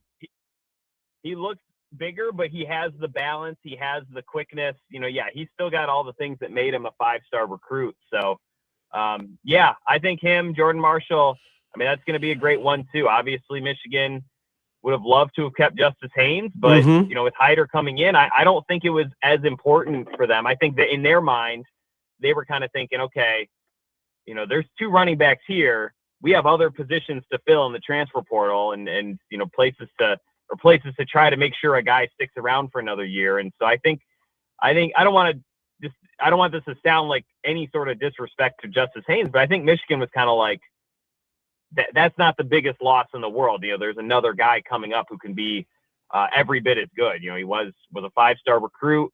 Every school in the country wanted him. He wanted Michigan. He has that blue collar running style, even though he's got 5-star athleticism. So, I think I saw he has a 4.16 shuttle run, and if he's doing that at 210 pounds, he's gonna be very successful at the college level. So, I thought he looked pretty good, and obviously Jordan Marshall, I'm not I mean, we know what he can do. Right. So, yeah, I think that room, Whittingham said, I think a week ago, he said that's the other room that he feels is deepest. So, yeah, they got those two. And it's just making sure all these other breakout players can keep ascending around them at different position groups. No, you're right. But I keep trying to do this to you. What do you think about the receivers? I know we didn't throw the ball a lot and everything like that, Zach, but these guys, these guys have played. These guys, a lot of these guys, I mean, we should be counting on because, I mean, look, they're going to try to take the run away from you. They know what Kyle Whittingham likes to do, and you're going to have to put that ball in the air. Yeah, I think, I wrote it before the spring game. I think Michigan's got two proven playmakers in Andrew Marsh and J.J. Buchanan, both of what they did last season. I mean, they both had fantastic true freshman seasons and plenty of room to build too, which I think is extra encouraging if you're Michigan, because you're thinking about, obviously great freshman stats are great, but even better sophomore stats are what they're chasing now. So, yeah, I think they have two guys who they feel like can be top 10 wide receivers in the Big Ten. I think the big question is how well-rounded does this room get? Right. I think Celeste Moa, I'm pretty impressed with him. I think he's right knocking on the door of being that next, that number 3 wide receiver. Seeing a little bit more Jamie French. He was someone that he was a great recruit, top 50 guy, went to Texas, did not really ever crack the depth chart. So, I think he's obviously hungry for a breakout sophomore season, but seeing a little bit more of him, I think seeing just some of the returning guys. I mean, Travis Johnson, seeing his speed, I think he's someone that could definitely, even though he's also a true freshman, I think he's someone that could definitely earn a few snaps just because he's able to make plays that the room didn't really have the past couple of years. I mean, they had guys who could make plays, but in terms of playmakers, guys who were consistently able to deliver. This was a room that they're on the spot this year. They need to get better if Michigan's going to be successful and make the college football playoffs. So, yeah, I think building that room around Marsh and around Buchanan, Jamar Browder definitely looks like he's bulked up a little bit. He's obviously a very tall guy, so that helps in terms of his downfield catching ability. But he's going to have to be able to be a physical wide receiver at times too. Right. So, yeah, I think there's a handful of players in that room that.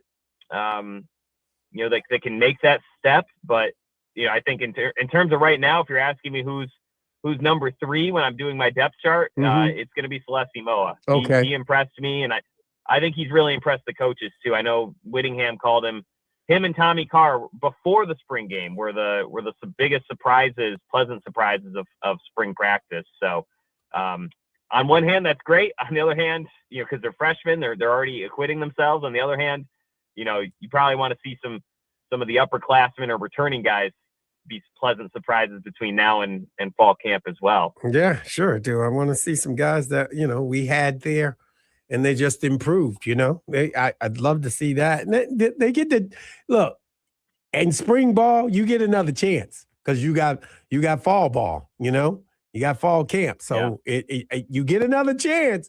You just got to get in that weight room and get it pumping out. And hey, you run routes whenever you can. Grab a quarterback and run a route. Yeah, I think Whittingham basically said it. I mean, he's only allowed to say so much due to NCAA rules, but he's like, yeah, we're going to reconvene as a team June 1st, but between now and then, it's going to be up to the players to find their way to get better and find their way to kind of become a team. And so, yeah, if I'm Tommy Carr, if I'm Bryce Underwood, I mean, they're both from around here, they're from nearby Ann Arbor, so it's not hard for them it's not like they have to go across the country to see their family. Exactly. Yeah, I'm trying to call up a practice, a 7-on-7 as many days as I can, because this is, obviously Carr wants to play, but Underwood's the starter for now. But Underwood, this is a big offseason for him. I'm not saying that in a negative way. I'm saying, you look at around the country, a lot of quarterbacks, when they make their leap into who they are as players, a lot of times it's that redshirt freshman or true sophomore season, after they've had a full off season where they can learn from the tape, they faced a couple college defenses. They kind of know a little, they have their footing a little bit. this is the time. If you're Bryce Underwood, you want to be a top 10 NFL draft pick in a couple of years. This is probably the summer where you can put that together. Right. So, huge summer for the quarterbacks, for the running backs, wide receivers, tight ends too. I mean, Hogan Hansen, I think I would He's expect healthy him now. He and says Zach he's Marshall. healthy. Yeah.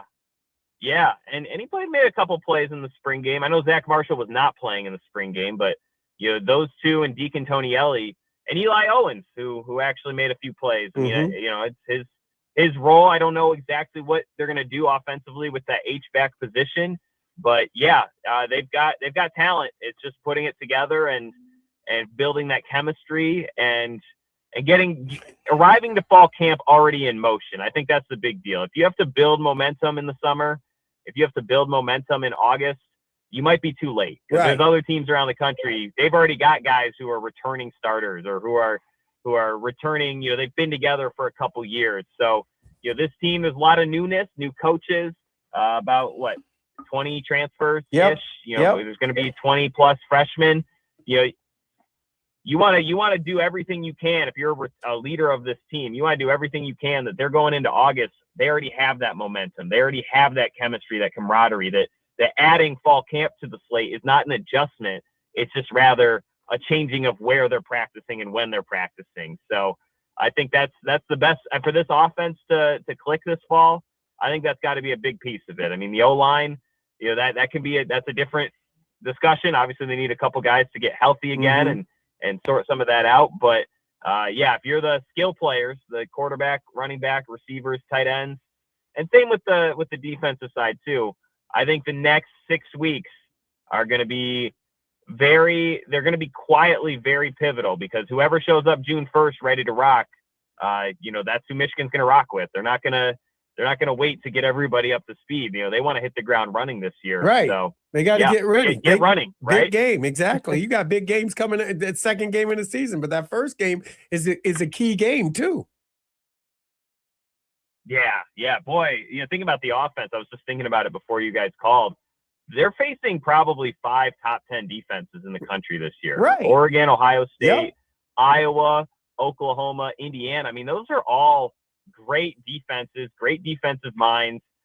They're not going away, right? So, if you're Bryce Underwood, if you're Jordan Marshall, I'm getting that group chat going right now saying, every single day doing something, whether it's a lift as a group, whether it's going out to Pioneer or wherever they go play. Right. But usually it's Pioneer. Right. You're right. Yeah. Finding ways to grow and challenge each other and get better. And, not just go out there and get some reps in, go out there and get some honest work in, right? I think a lot of players, that's the tricky part when the coaches aren't involved, because the coaches, they'll usually be able to tell you, hey, you got to be better than this. But, how I'm curious to see, because it's kind of a young group, what does the leadership and accountability look like if someone, because 7-on-7, you can complete a pass or you can step into your throw, work on your accuracy and hold yourself to a different standard. So it's going to be a very interesting next month because, obviously I think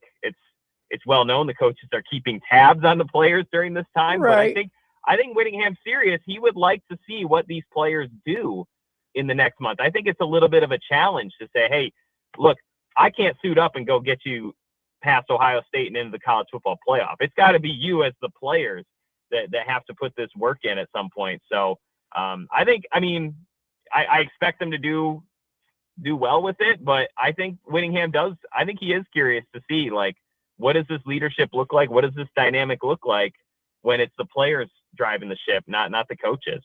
No, you're right. Zach, before you go, I got to ask you a question because, it's the NFL draft coming on Thursday night. To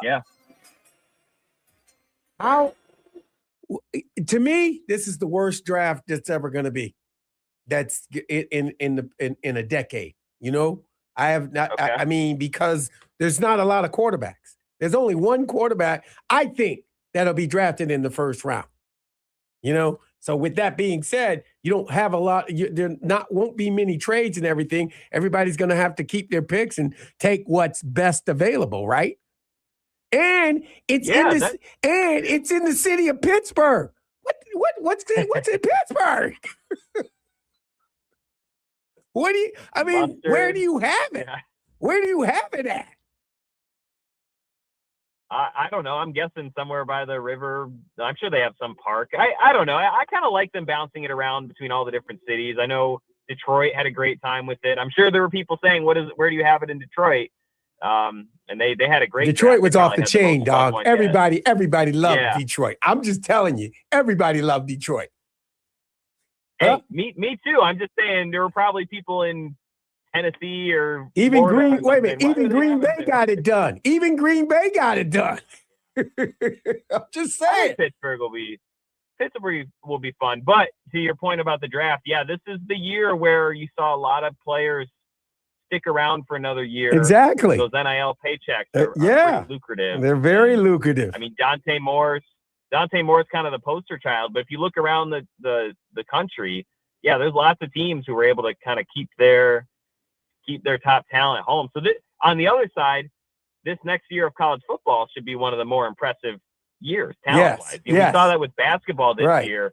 We saw a lot more talent. A lot of guys who probably should be making seven figures in Europe or on a G League team that decided to play college basketball this last year. So I think you'll see something similar with college football. Especially, there's a lot of great quarterbacks heading into this upcoming season. So next year's draft might be really impressive. But yeah, exactly. But this year's draft, I'm talking about this year. So is it something you want to watch? I mean, I don't even know if they should have Thursday. They should have Thursday be like first round and the second round. You know what I'm saying? It usually is for the first rounders and everything like that, Zach. But I'm looking like there's really not going to be. Everybody's just going to pick who they think they can get along with, because there's no quarterback log. There's no 4 quarterbacks. There's no 3 quarterbacks. There's only one quarterback that is all world, according to the experts. So, I mean, everybody's just picking what's best. What's the next best player? Yeah, that's true. I mean, I'll be watching because I cover it a little bit. Right. With covering which Michigan players get picked. Or I don't know if any of them are going to sneak into the first round, but probably be Derek Moore. But yeah, Derek Moore's the only one. And, I saw somebody had him circled with there's a Detroit, and he's the tackle from Alabama, and Derek Moore for the Detroit Lions. Okay. That's what they had. They could use those. So right. Lions, that's what they need. I mean, I'm just saying. I mean, you're not going to get a lot of trades. I'm just saying. Not this year. Yeah. And if you're an NFL team that doesn't have a quarterback, you'll probably be drafting even higher next year. You're right. You won't be getting him this year. Or you can get him later in. Hey, he's a 3rd rounder. He's a 4th rounder. He's a 5th rounder. You know what I'm saying? I mean, it's not many 1st round quarterbacks. All I'm saying is where is it going to be out in Pittsburgh? I know down by the river. It'll be near the river somewhere, right, Zach? And then, what are they going to bring out? I mean, Detroit brought out what they had, and they did a good job. Green Bay even got it done. Yeah. What's Pittsburgh got? I bet it's fine. I know you're down on Pittsburgh. I think it'll be fun. I think it'll be cool. Okay. But, well, you wait a minute. We'll have that talk after next week. We'll have that talk next week. There we go. Okay. That sounds like a plan. Sounds good. Zach, appreciate you coming on, being with us on the M Zone. We'll talk to you later. Sounds like a plan. Thanks, guys. Thanks. That's Zach Shaw, 24/7 Sports, as well as CBS Sports. Question of the day. You know who I'm down on. You know what I'm down on. What do you think about the draft in the city of Pittsburgh? Can they get it done? Like a Detroit. That's a football town. Okay. If it's a football town, then they should be able to get it done, right? They'll get it done. Okay. You'll be happy. Hey, somebody call you. I saw you had to leave for a second. Somebody called you. You in the bed. You going to be in Pittsburgh? No, I'm not going to be there. I'm not going to be there. Just making sure. because they may need you. They may need you. Everybody, wait a minute. You gonna bring the Detroit fans? Everybody knows you. No. You are the unofficial mayor of Ann Arbor. Hey, if the Super Bowl was here in Ann Arbor, we would have fun. We would have fun. I tell you what, we have a good time. We bring Brady back. We bring Woodson back. We bring them all back. Everybody comes back. You know the Super Bowl's out here, so you gotta have to make plans to come out here for Super Bowl this upcoming Super Bowl. That's right. Your boy might have a few invitations for you. Well, that sounds good to me. Hey, I'm gonna say this. You know, the Final Four is back in the D. In the D. Anyway, that's the question of the day. Oh, you didn't let it finish. There you go. That's right. I got a text into Mason, not for today, but I got a text. Oh yeah, you got to let me know when we bringing them on. We'll record them, do it live. We're gonna go to a break. We come back. You know the question of the day. Hey, do you have faith in the Pittsburgh area, greater area? Can they get the draft done? You're listening to the M Zone on the Big 1050.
This is the M Zone. And welcome back to the M Zone. Jamie Morris, Matt the Hitman Missler, best guy in the Bizzler. And you got Larry Lee, who's cold. It's cold. Yeah, remind him of that weather. Remind him of that weather back here on the East Coast. Well, we ain't 6 really on the East Coast. degrees. I don't know why you complaining about that. Finna be that way when you get it back out here. Right, you might as well get used to it, bro. It's gonna be all good. Hey, listen, you're built Midwest stuff. I thought you were built Midwest. I am. That is true, but No, hey, Ohio. I was built Midwest tough, but I'm old man cold. I got you. Your blood didn't got thin, huh? Yeah. Okay, all right, I get it. So, Jamie, before we get to question of the day and calls or whatnot, I did find out where exactly the main stage will be at for Thursday's NFL draft. Thank you, Miz. That's what you do. That is what you do. I try the best I can. So let me do one of these things. But there you go. So if people are watching on stream, which we're streaming on Facebook and on YouTube, We are streaming, everyone. yeah, there's that. So right here, where I'm circling, right here, that is previously Heinz Field, now known as Acrisure Stadium, the home of the Pittsburgh Steelers. Right there. Mhm. Yep, See it? Yep. Look at me zooming in. Now I see you zooming in. They're on the 50-yard line. They put field turf on the field now. Right. Yeah.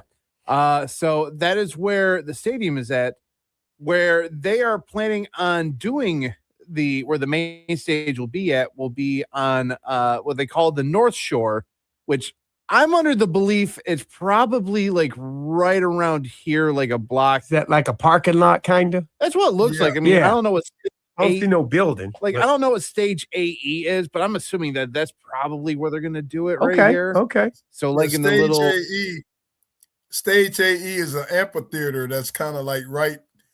Oh, that's the amphitheater. Yeah, that's where they're having it. They're having it right Yeah, there. the block That over, was, yeah. yep, I got you. So right there, I guess technically would be North Shore Drive, Mhm. between Art Rooney Avenue and Chuck Knoll Way. Oh, that's nice. I like it. I like it. Now, okay, they're getting away with it. They gonna get That's it what out. I was going to say earlier about the draft being in Pittsburgh. There will be some nostalgic names that are tossed around quite a bit. You know, Mean over Joe there. Green. You're gonna see Mean Joe Green in the little kid. Green, Terry Bradshaw, Lynn Swan. If they can bring Terry Bradshaw back, I'll get you a bushel of cookies. I don't think Bradshaw coming back. I'll tell you what, watch out there, Buggyhead. I might just show up just on a whim, just to put egg on Jamie's face right there. I'm not Buckethead. I'm just saying. I'll see Terry coming. Mel Blunt. See, all these people you naming, ain't nobody gonna remember. They don't know. You I'm know, just that's a shame. It really is sad that what you say when we say these kind of things, Jamie, Right. is true.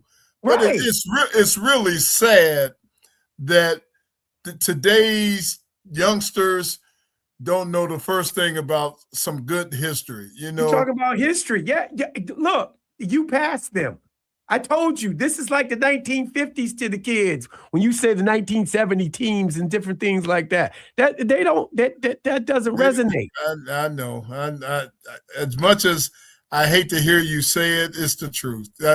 It's crazy, man. Go back. Yeah, the draft, man. The draft is something special, man. It's just, I'm flashing back. I tell you what, a real quick flashback. Go ahead. There was one young man out of the University of Michigan named Rashawn Gary. Yep. I was an advisor to Rashawn, and I was at his draft party when he got drafted. That ugly cry that he did, remember? Oh my God, you was crying like a baby. He did the ugliest cry I'd ever seen. Oh my God. Yeah, so I was with Rashawn. God, dog, I mean, you should have been happy. That should have been happy, but he was crying. I was like, We wow. was at some bowling alley in Ann Arbor. It was over at Revel Row. Revel Row. Yeah, and Man, he had the ugliest cry I think I ever seen on draft It's not day. me. I'm not picking at him, man. Even Big Sweet said he had an ugly cry. Well, I mean, yeah, it was emotional. I don't blame him. I agree. I'm not criticizing him. I'm just saying he made one of the ugliest cry faces I've seen in a while. Have you seen Danny Will's brother when he got drafted? Oh my God! Yeah, now that he was wasn't an even ugly he cry. wasn't even drafted. His brother was Right. He said, "We gonna be rich now." My brother's going to Brooklyn. Roddy got his mojo back. Brother got drafted. Those are great days in the draft. Huh? And we go back to ancient times to my draft. One of the greatest draft classes ever. Everybody want to hear all that? Let me tell you. Well, they'll know these names. They'll know Lawrence Taylor. They'll know Mike Singletary. They'll know Mike Singletary. No, they don't know about Mike. They'll know Howie Long. Fucking head. Yeah, okay. They'll Okay. Wait a minute, because he was an analyst on CBS. Fox. They might know Ricky Jackson. Nah, they don't know Ricky Jackson. I know Ricky the Dragon Steamboat. They don't know where Ricky Jackson came from. They'll know Ronnie Lott. They'll know Ronnie Lott. I'm gonna ask Hadley, and he's gonna look it up right now. I'm gonna ask Hadley. I know who Ronnie Lott is. He was the one. Who is Ricky Jackson, and what school did he play for, and what pro team he played for? Just gonna ask. Yeah, I know Ronnie Lott. He was the one that kept fumbling the ball before he got to the end zone. It's Ronnie Lott again. Oh no, no, Ronnie, no. Oh my. Oh no. Play the clip. You know Dexter Manley. Yeah, everybody knows Dexter Manley. I do. Okay. I'm just saying, a class of '81 draft. Ooh. You know Larry, Big Sweet Larry. I know you. Yeah, that's what I look. I got you. You know Mark May. I do know Mark May. He was mean. He was mean. I know Mark May, the analyst that went head to head with Sweet Lou Holtz. Yeah. Listen right here. Listen here, Mark. I'm going to tell you right now. You don't know squat about football. Let me tell you how it is. I coach Notre Dame. I love when you do that. Hey, Hadley, what's up? Hey, what's up? If someone tuned in 30 seconds ago and you guys were just yelling about whatever, Mustafa's going to go, these guys are off the chain. No, bruh. Nobody. We know what we were talking about. Now, did you hear what I said? No. Anything that I said? No, he didn't. No, of course not. See, I told you. I told you. Hadley, who's Ricky Jackson? Who's Ricky Jackson, Hadley? Listening. Who's Ricky Jackson? Ricky Jackson? Yeah, Ricky Jackson. Reggie Jackson. No, I mean Ricky Jackson. He played football. He was drafted in 1981. I had to look it up, so I knew. What position did he play? Philly about What position did he play? Philly about that. Oh, I'm not asking Philly. I'm asking you. We're asking you. Where did You are of our age, Hadley. I don't know. Okay. Wow. I'm going to tell you. Ricky Jackson played for the Would you like me to do it? yes, please. Thank you. Allow me to do it official. With the 51st pick of the 1981 NFL Draft, the New Orleans Saints select Ricky Jackson Jr., linebacker, Pittsburgh.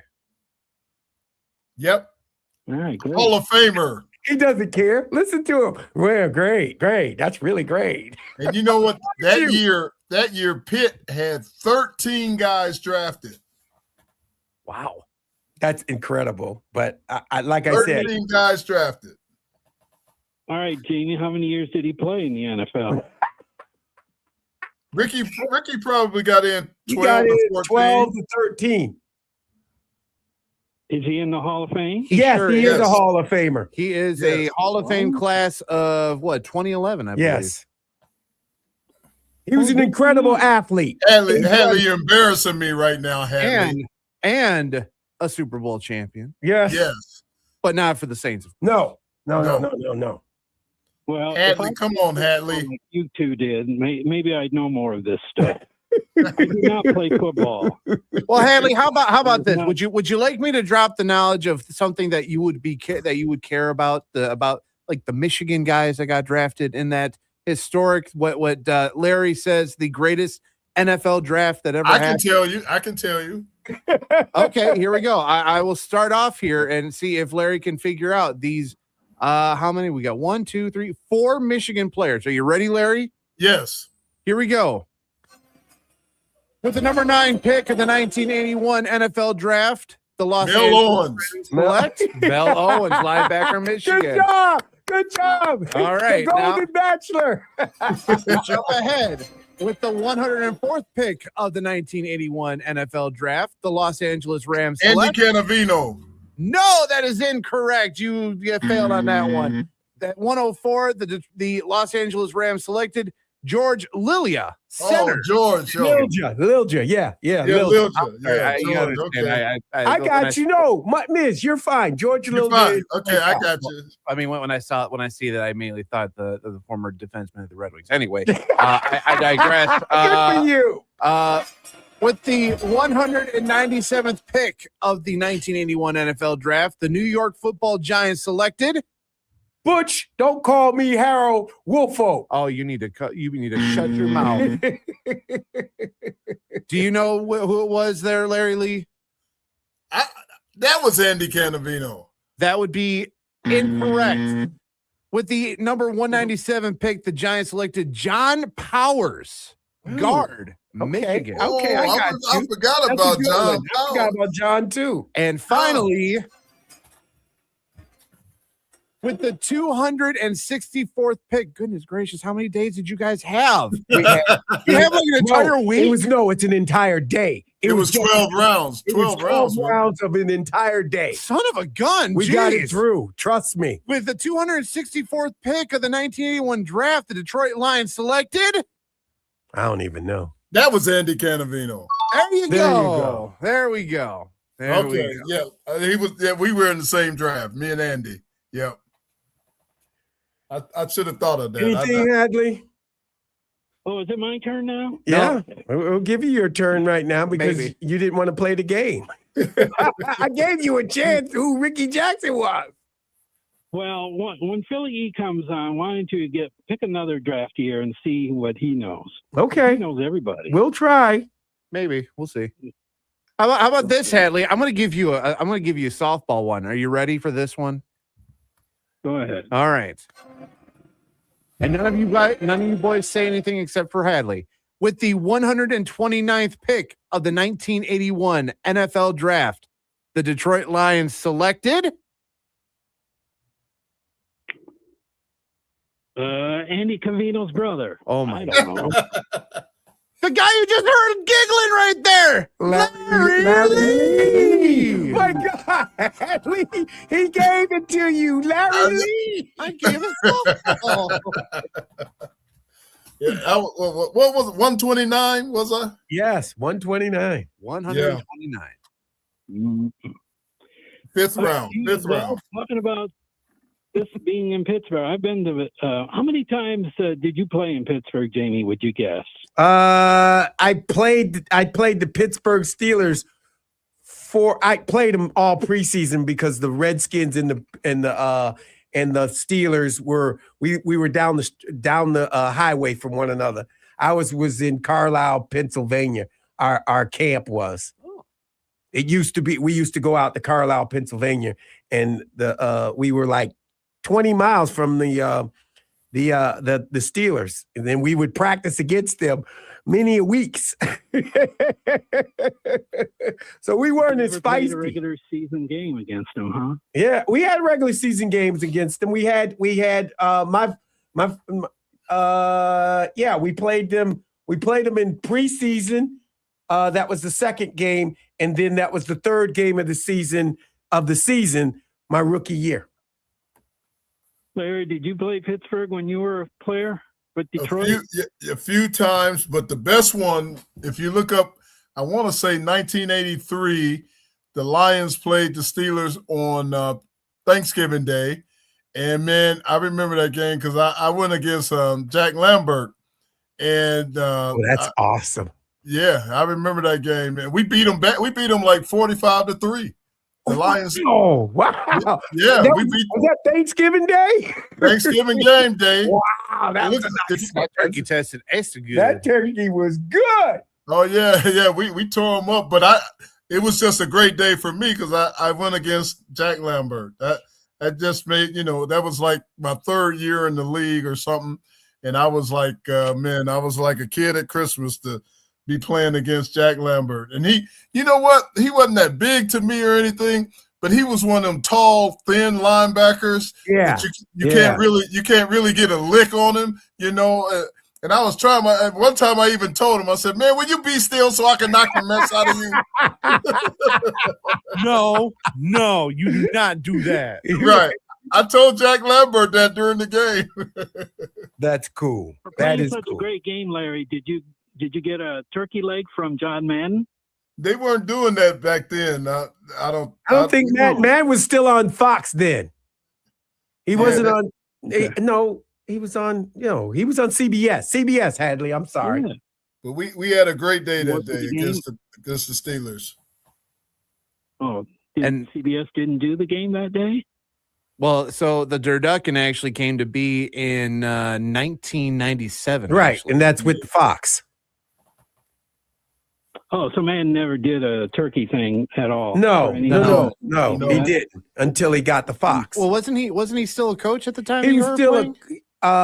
In the 80s, yeah. in the okay, my 80s. year. Yeah, Oh, just not that year, or I don't think he was coaching then. I think he left. I think he left the game then. Madden left the game, and he hadn't gotten picked up. But I mean, he struggled the first 3 years in TV, but then he got his stuff together because they partnered him up with Summerall. I think you can look it up on YouTube. I think the game is on YouTube. The 83 Lions against Steelers. He knows because he's been watching it all day long. Right. It's right on my list of games to watch. Not you. We do weren't that. talking about you. I'm sorry. I think he was talking about what the things that he's going to watch. So there you go. You know what happens when you have that on your list, Hadley? You know what happens? You just made the list. It makes you just made the list. All right. Hadley likes Give making me what I lists. want. Right. And give me what I want. That too. No. He's not doing that. Anyway, I mean, you. Anyway, it's going to be in Pittsburgh. It should be fun. They'll get a good crowd. Detroit got what? 200,000 people. More than Maybe that. the last day. Yeah, right. I think total was like 800,000 or wait a something. minute. They set the record. It was the like first day. it was like crazy. 3/4 mil. Oh, by the total altogether was about 750,000. Right. In the gate, they had to close the gate and keep people out at the beginning of it when the commissioner started talking. That was incredible. Yeah, but of course, Midwest folk were like, you know what? Fence ain't gonna stop us. Exactly. They crawled in through the hole anyway. Yeah, we were like, lift the fence. And no incidents of crime or anything. No. That was the only crime, was just getting under a fence that they didn't bother securing down. But you know what? That'd be fine. That's fine. So appreciate it, Hadley. We'll chat with you tomorrow. Yeah, we will. We're gonna go to a break. Hold on, Mustafa. Hold on, Philly E. We'll come right back on the other side. You're listening to the M Zone on the Big 1050.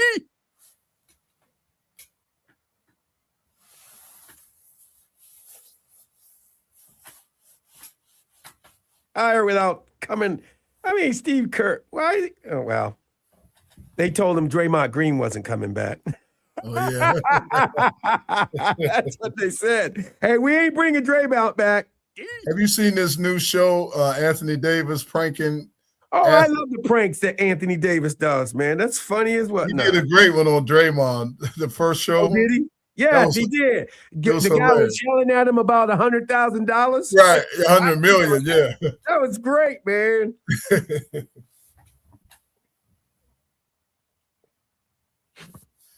I'm flashing back to some of the guys. I know the White House, Donald Trump is hosting more than 100 NCAA champions today, including this Oklahoma State for golf, Texas A&M women's volleyball, Wake Forest for tennis, Georgia women for tennis, Youngstown women's bowling, and West Virginia mixed rifle and FSU women's soccer. Okay. Just letting you guys know he getting it in. Enough McDonald's. He getting it I was in. going to say, what are you going to serve them? Big Macs? Probably going to get McDonald's. Oh, they got enough McDonald's ready to go for that. You know you love a burger. But enough of that noise. I mean, I don't think we've actually hit on this Ross Dellinger thing that he put out there. Oh, yeah. I love that. We got to hit that. Yeah, we haven't talked about that yet. I can't believe they want to do 24. It's dumb. Criminal. It's criminal. It is. It's dumb. Like, it's bad enough that they're talking about expanding March Madness. Like, okay, I get it because Auburn's butthurt. That's fine, whatever.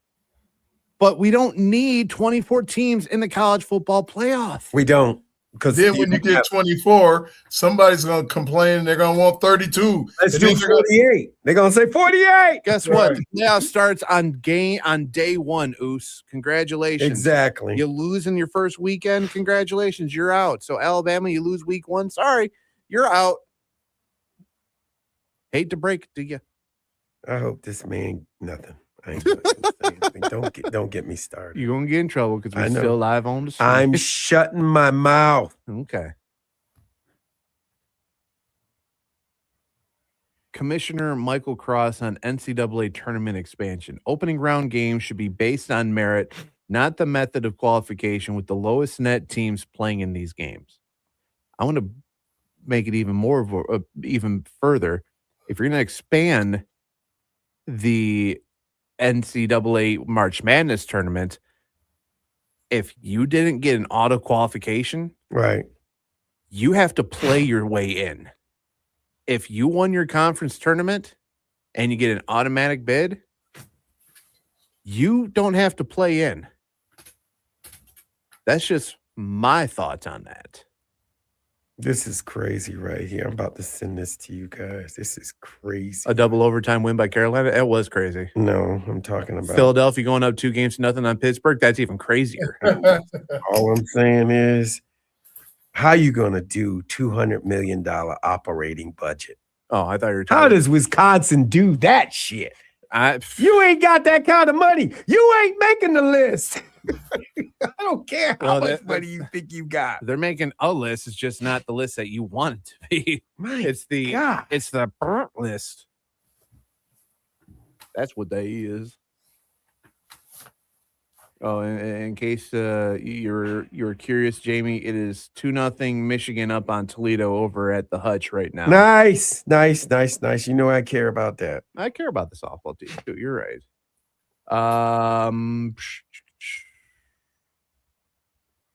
That girl. Oh, goodness gracious. What happened? John Rothstein, the legitimate one, not the one that's been trolled, that apparently has gotten everyone caught up. Right. Sources are saying John Blackwell, the former Wisconsin Badger. Badger. He signed with Duke. Yeah. He signed with Duke. Yeah. He got 100 and I think he got he got 3 million. Man, this money. I'm not complaining. MJ left his second wife for his third wife. Huh? MJ left his second wife for his third wife. Michael Jordan? Yeah. So the lady that he was just with, he's divorcing her? He got a white girl now. Right. I knew that, but but that should be his second wife. Remember, he got married. He was married when he was in the league. Juanita. Yeah, Juanita. And then he had this second wife he had. He got rid of her now. And now he got that white girl. I missed the second one. Yeah, you missed out on that. All right. He got enough money to do it. He does. Yeah, that's true. All right. I'm sorry. We coming back. Stand by.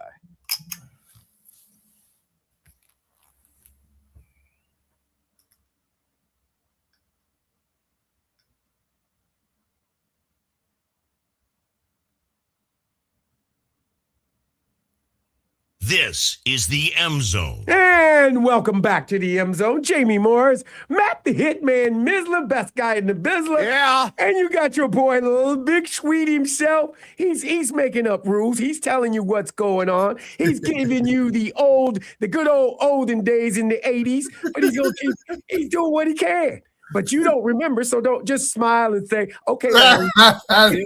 So before we hit back the phones, we need to get a text that rolled in, which you can always hit our text line at the same phone number, 734-998-1050.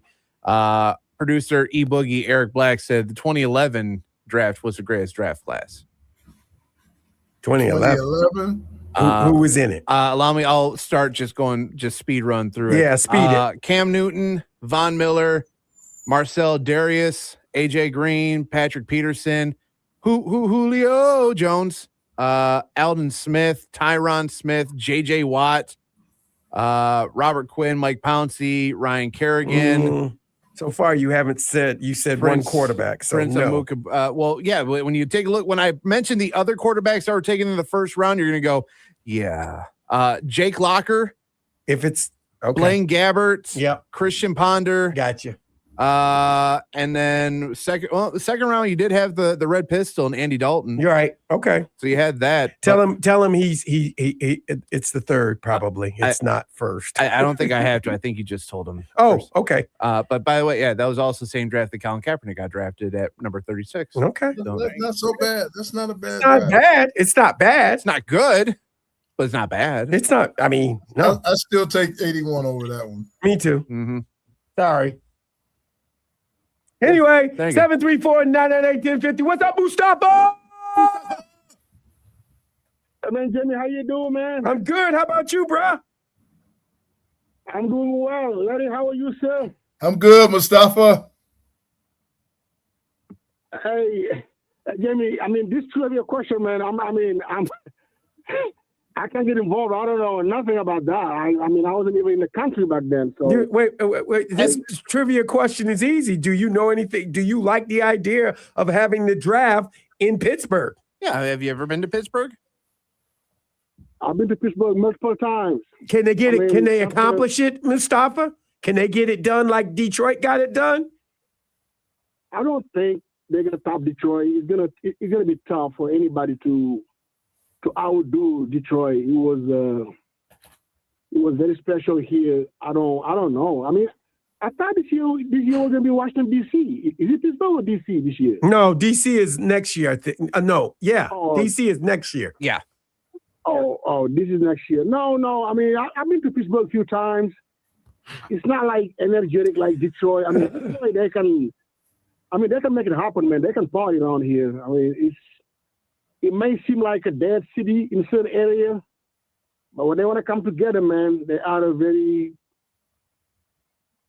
are tough to beat on anything. They're good. So that moment 3 years ago was special.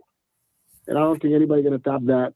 But speaking about the NFL, I just thought about something, man. I'm going to ask you and Larry, and nothing about you guys. That's just a general question. How many years you have to play in the NFL to have that pension? Minimum. How many years you got to put in minimum? Now it's 3 now. Yeah, it's 3. It used to be 4. Used to be 4, but now it's 3. So after 3 years being on a roster, you can retire and collect the money like you guys do? No. I It's like just that. No, it's just like regular rules of retirement. You got to reach. I think you can start getting your pension at 45. You at a cut at 45. Full Don't maturity. touch it, Larry. Don't touch it. Don't touch it. Don't touch it, Mustafa. But full maturity is age 55. Right. And then once you become what they say eligible for a pension after the 3 years, it increases like $550 every year, I think, or something like that. Yeah, we're gonna keep it. We're gonna keep the money flowing According to how many years you played. So that money like after your 3-4 years being on the roster, the money gonna sit there until you turn 45, whatever, 55, whatever that is, right? Correct. Right. Man, that's a lot of players, man, getting these pensions, man. Man, why why you always dogging out players that getting their pension and everything like that? What did you say? That's a lot of guys getting pension. Is that what you said? That's what he said. My goodness, I think it's 4 years of service. Are you kidding me? Oh my God, dude, we're playing a high-level game. We're playing at the level. I mean, come on. I tell you what, Mustafa. My wife's pension. My wife was an educator out here in LA, LAUSD, Los Angeles Unified School District, blows my pension out of the water. That's my wife. And man, I mean, you guys. Not talking about you guys. I mean, you guys. I mean, you put in the time. You guys were there for a long time. But all these clowns, man, they get in there and 4 years later, listen to it. You know what? Now I can explain why the NFL just can't get enough money out of people. They charging me and Miz. Oh, you want to add Miz in there? You want to add Miz in? We pay your pension because of TV. I mean, TV money to whatever, Paramount, Peacock, all that stuff to pay you guys. Goodness. Wait a minute. I wish we would get the money that the retired basketball. I was just going to say, our pension is probably 1/1000th of where that money goes to. It's going to all these high paid players these days. Wow. Still though, I mean, man, that's a pretty short service to be entitled for that much of your life. I mean, I could get it, let's say 10 years. If that was the NFL, 10 years would have cut off line. You do 10 years, you get a pension. Otherwise, you ain't getting nothing. So let me ask you this, Mustafa. In the real world, when can you start accepting in non-football world, in non-NFL world, when can you start building on your pension? I mean, first of all, Larry, 1 out of 10 Americans are getting a pension. People don't get no pension here no more. You know? That's true. With this current administration, I hear what you're saying. You got your Social Security retirement and your 401k and some IRA. That's it. That's all you get. That's all you get. I mean, you guys are, I mean, dipping from all over the place. Wow. I love you, Mustafa. You got E-Money upset yesterday talking about it's over. It is over. Oh, yeah, he started some mess yesterday, The Detroit Pistons they're no good. I mean, I also watched last night Denver play in Minnesota, man. Minnesota cut back. Atlanta cut back too. Exactly. So what you think now? Detroit got a chance? No. See, what I was able to see yesterday, the other day with Detroit, I didn't see no rim protector. They could not protect the paint. I mean, it could change the next game or so, but that night, it was a buffet at the rim. Everybody was eating. So, yeah. But anyway, before I dip too much into Philly East time, I didn't go to the spring game, but I listened to what everybody said, and I watched those clips. And I'm asking you a question here, Jamie. Okay, bro. Is it going to be fair for this new coaching staff to tell Bryce that we love Bryce, local kid, everything? To tell him, because Jamie, let's say if you're not doing well, let's say if you do everything you asked to do, you play the position, and you do all your fundamentals, everything that you are coached to do, you do it, and then we leave with the results. But if you bypassing all those fundamentals out of laziness, I'm sorry for using the term, out of whatever complacency, because when I watched the tape, the guy was doing what he was doing last year, throwing off his back foot, off platform, and all that nonsense. I'm like, when is going to be time for the coaching staff to tell him, hey, listen, we give you all the tools. Your mechanisms are not going to win us a game. Either you comply or you're out. You're not going to play. When is that time where they're going to have a talk with him? Hey, listen. I'm sure if they saw what you saw and they feel the same way, I'm sure they've had that talk with him. I'm sure Maybe that's Kyle why. Whittingham had that conversation with him. Because I saw the other day, that's the same thing he was doing. And like I said, when you do whatever you're supposed to do, and you're not getting the protection from the offensive line, or the receivers are not breaking open, then we're okay. But first thing first, let's fix you up. And at some point, it's on you. You blame the coaching staff from last year. You don't have no quarterback coach. We gave you everything. We give you like a team of coaches around you. A quarterback coach, a dedicated, that's going to just work with you specially. You're the only one on this team that has your special coach. And you're still doing the same non-fundamentals you were doing last year. It has to stop, or we're going to remove you from the starting job.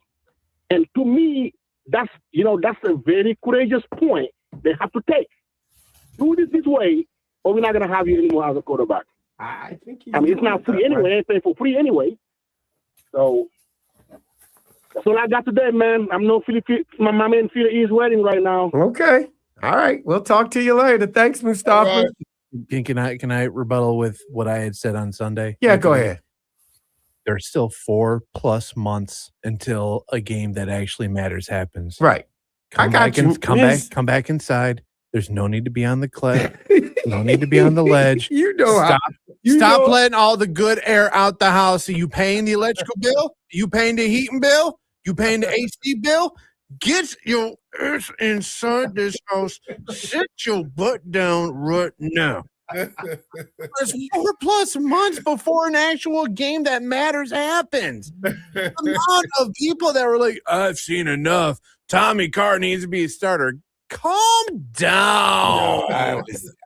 Hey, what's up, Philly? Philly E, what's up? Hey, what's up, fellas? Hey, man.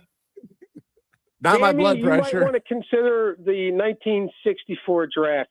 Don't do it, Philly E. Nobody's gonna go back and look at that. If your name's Jamie Morris and you grew up a Cowboy fan, how about Roger Staubach, Mel Renfro, and Bob Hayes? Everybody knows those. Nobody knows those people, though. I'm just saying to you.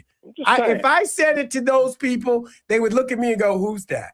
I think they have the most Hall of Famers too. They do. Philly E, I know my history. I'm just telling y'all, the names you guys want to mention, nobody knows them. Yeah, but they should, I got to stick up for Big Sweet on this. No. You got to know the Steeler names. Come on. Nobody knows the Steelers' names. Nobody knows the Steelers' names. You got to know Mean Joe Green. No. You got to know Jack Lambert, Jack Ham. No. Terry Bradshaw. But you need to know Mean Joe Green. Franco. You got to know those names. The only reason we know Mean Joe Green is because he had a Coke and he gave it to a kid. Yeah, and to have a Coke in his Okay, mouth. okay, Jamie, what about Troy Polamalu? Ain't nobody care about Troy had hair. Whoa. Hair. Don't you say no one cares about Troy Polamalu. I'm envious of that man's flowing locks. Exactly. You know his flowing lock. You don't know him as a football player. Oh, I know him as a football player. The man that somehow knows when the snap count is and jumps over both defensive and offensive line. Okay, Jamie. And gets a sack. Jerome the Bus Bettis. They know him. They'll know him. Because he's from Detroit. I'm taking the bus. Exactly. And he's the bus. He's got his nickname. Mm-hmm. Everybody know the bus. Well, the bus didn't win 4 Super Bowls. I'm going to just say this. Nobody cares either. But here's the thing. Like, again, I grew up despising this team. I despised them. And by the way, Sweet, when your boy Ulysses Norris scored the touchdown against the Steelers, I picked up the phone and I called the Ginzo across the street, and we were dying laughing because they got embarrassed. We were dying laughing, and then they took Cliff Stout and they put Malone in there. Yeah. And to me, we were dying laughing because he looked just like Magnum PI. We were just dying laughing. See, now they won't know Magnum PI. I know Magnum PI though. Yeah, well, he did. In the helmet, he looked like Magnum because he had the Magnum. He had the mustache and the whole thing. Everybody loved Malone. I get it. Look. But I despised him. But I can look back on him and say, might be the best ever. even to this day, might be the best ever. Still the greatest pair of receivers ever seen. Bring them on. I don't care. Bring them on. I will argue this till the cows come home. And I want to hear these phony-ass modern-day statistics where you can't even breathe on the freaking guy, all right? Wow. I want to hear it. Wow. I want to hear it. Terry Bradshaw was picked up by Joe Turkey. Alvin Jones Harper and almost Michael, died. Michael, whatchamacallit? Alvin Harper And Michael Irvin. and Michael Irvin. Harper, you're going to compare Harper to either Swan or Stallworth? I'm just saying, wait a minute. Stallworth really didn't come to life. Really didn't come to life until the last two. Come on, Jamie. I'm just saying, he wasn't there. He was disappeared. I'm just saying, he didn't come alive. Those two are unbelievable. Get him, Philly E. Get him. He ain't getting nobody. Wait a minute. You're talking about a Minnesota Viking fan. Talking about a Minnesota Viking fan. Before we knew what the hell a catch radius was. Oh man, I despise this team, but yeah, I gotta call it like I see it. You can call it like you see it. Nobody remembers that team. I brought this up last year when everybody was going crazy about who's the Steeler receiver from Metcalf, where he made that play and he straight arm guys and got in the. I said, whoa. We've seen this before. Right. And it was the Dolphins, but it was a playoff game, and his name was John Stallworth, and it was a little bit more impressive because he had to do a high wire act down the sideline after he straight armed two dudes and just made them look silly. And where can they get that right now? So they can watch it. YouTube that no, game. they don't want it. Wait a minute. YouTube is old school. How do they get to it instantaneously? They need to get to it. About the 60, I could tell you Bruh, unless you got it instantaneously, ain't nobody listening right now. Let me throw in another tandem. How is it that as a kid we knew about the 58 championship? Because we cared about the history. Because we cared about the history. Now nobody cares. Okay, Jamie. What about a couple of my teammates, Mark Duper and Clayton? Great players. Damn good. Great players. Love those guys. Great players. But Dan Marino didn't win Super Bowls. So forgotten. 48 touchdowns. Forgotten. Nobody cares. He didn't win. He didn't win. He did. Philly E, you know it.